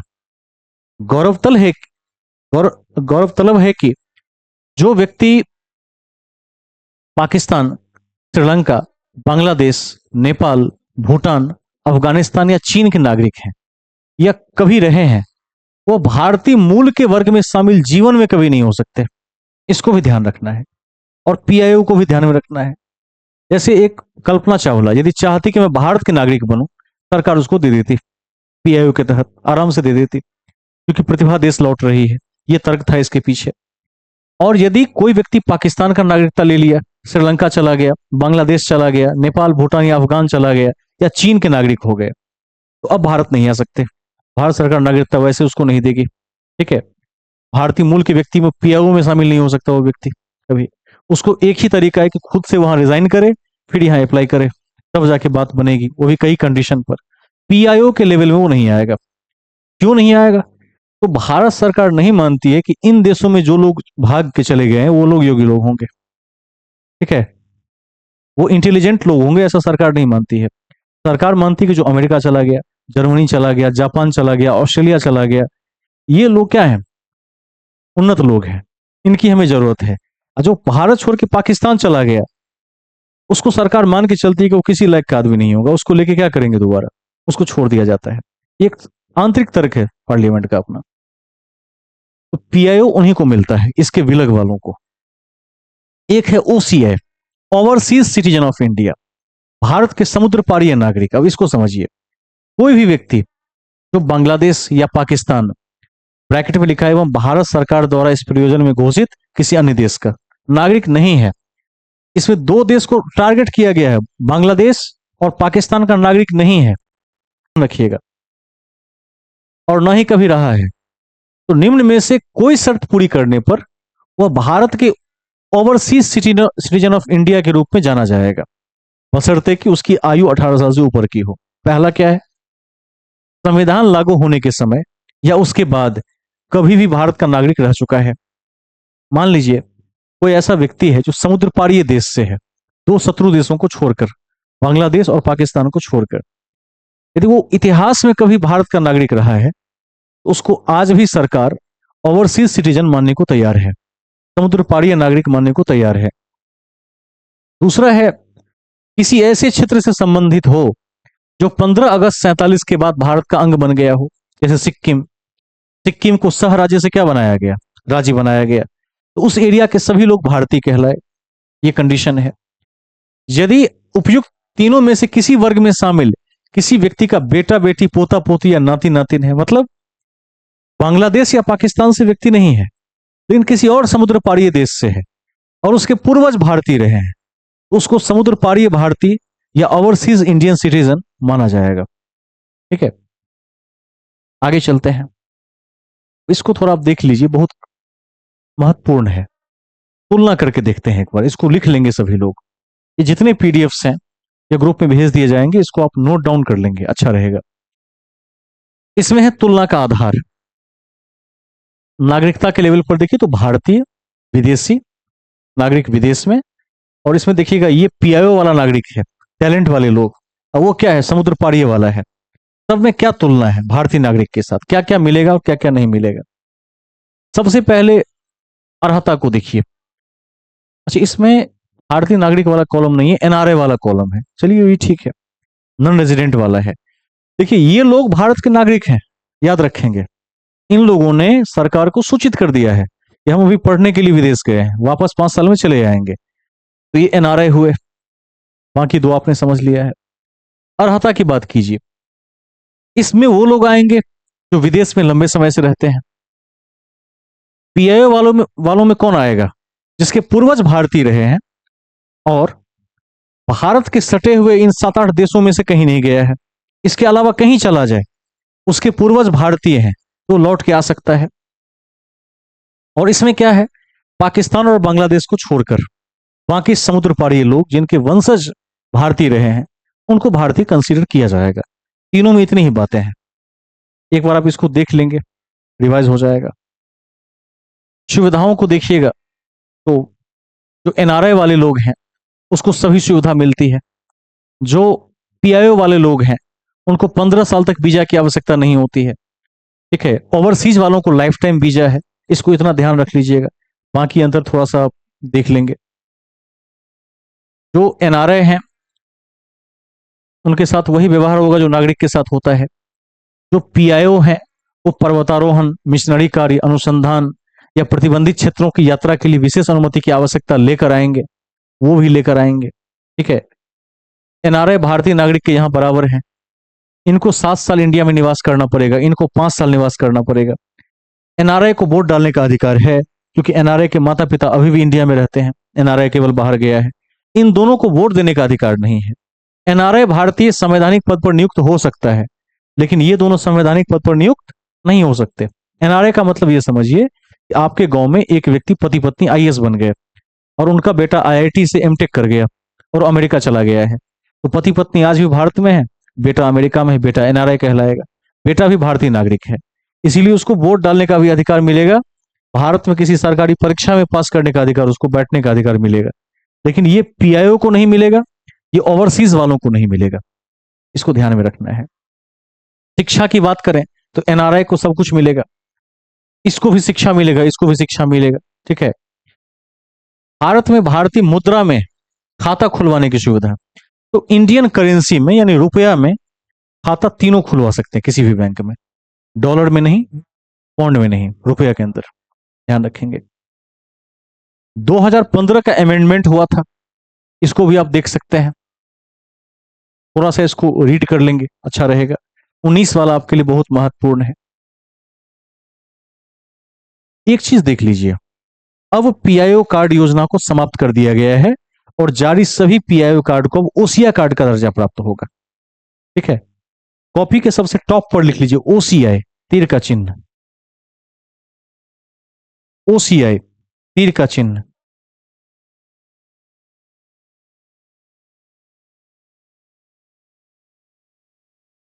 तीर का चिन्ह, दोनों कार्ड का नाम एक कर दिया गया। अब लिखिए overseas citizen of India, overseas citizen of India, of India. ठीक है, ओवरसीज सिटीजन ऑफ इंडिया। कुछ महत्वपूर्ण बातों को देख लेते हैं, कुछ अन्य तथ्यों को देख लेते हैं। भारतीय संविधान के भाग 2 में अनुच्छेद 5 से 11 तक नागरिकता की चर्चा है, सबको याद है। भारत में एकल नागरिकता है, महत्वपूर्ण है। संसद के पास नागरिकता में संशोधन करने की भी शक्ति है और कानून बनाने की भी शक्ति है। इस सबको आप बूस्टर फैक्ट्स में कॉपी में लिख लेंगे। लोकसभा और राज्यसभा का चुनाव हो, चाहे लोकसभा और राज्यसभा में खड़ा होना हो इलेक्शन में, उस सभी के लिए भारत का नागरिक होना क्या है, अनिवार्य है। केवल भारतीय नागरिक ही खड़े हो सकते हैं। नागरिकता विधेयक 1955 के अनुसार जन्म से, वंशानुगत, पंजीकरण से और देशीकरण से, इन 4 विधियों से नागरिकता मिल सकती है। अनुच्छेद 15, 16, 19, 29 और 30 केवल उसी व्यक्ति को मिलेगा जो भारतीय मूल के नागरिक हैं, किसी विदेशी को नहीं मिलेगा। ठीक है, जो व्यक्ति जन्म के आधार पर भारत का नागरिक है वो हर हाल में इंडियन ही रहेगा, भारत का नागरिक रहेगा। 2015 के माध्यम से पीआईओ कार्ड को समाप्त कर दिया गया और सबका नाम क्या रख दिया गया, ओसीआई कार्ड रख दिया गया, ओवरसीज सिटीजन ऑफ इंडिया रख दिया गया। रिन्यूएबल इंडियन ओरिजिन शब्द को समाप्त कर दिया गया। 5 क्वेश्चन को देखते हुए जाइए, छोटा सा चैप्टर है। भारतीय नागरिकता नहीं प्राप्त की जा सकती, किसके द्वारा, जल्दी से बताएंगे कोई, एनीबॉडी?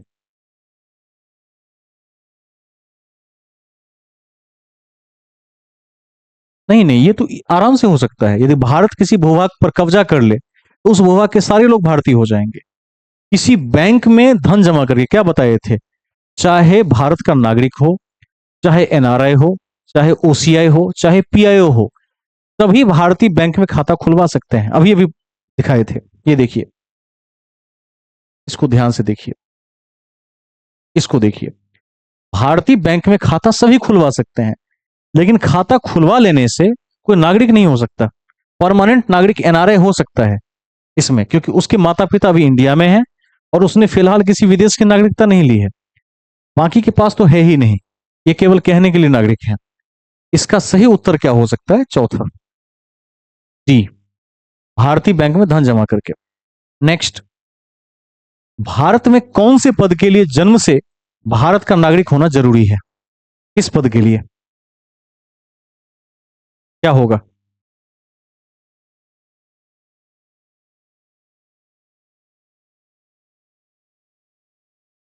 आप लोगों ने क्वेश्चन नहीं समझा। क्वेश्चन पूछ रहा है कि जन्म से भारतीय नागरिक होना। अरे भारतीय नागरिक तो कई तरीके से हो सकता है।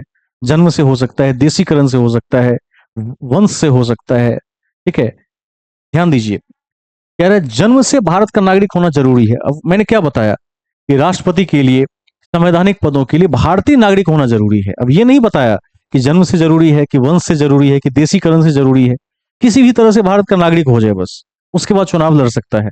इनमें से कोई नहीं होगा इसका उत्तर। सभी के लिए क्या है? नागरिक होना जरूरी है। जन्म से भारत का नागरिक होना जरूरी नहीं है। मान लीजिए एक भारतीय व्यक्ति यदि एक दूसरे देश के व्यक्ति के साथ विवाह करता है और उस व्यक्ति को भारत की नागरिकता प्राप्त हो जाती है, तो इनके बच्चे तो भारतीय नागरिक होंगे। ठीक है, बात समझ लिया, जन्म से। लेकिन इस बच्चे की जो मां है यदि विदेश से आई है और 7 साल रहने के बाद भारत में विवाह किया है, तो उसकी माता के पास भारत की नागरिकता क्या है? जन्म से नहीं है। जन्म से नहीं है, यहां 7 साल रहने के बाद मिली है।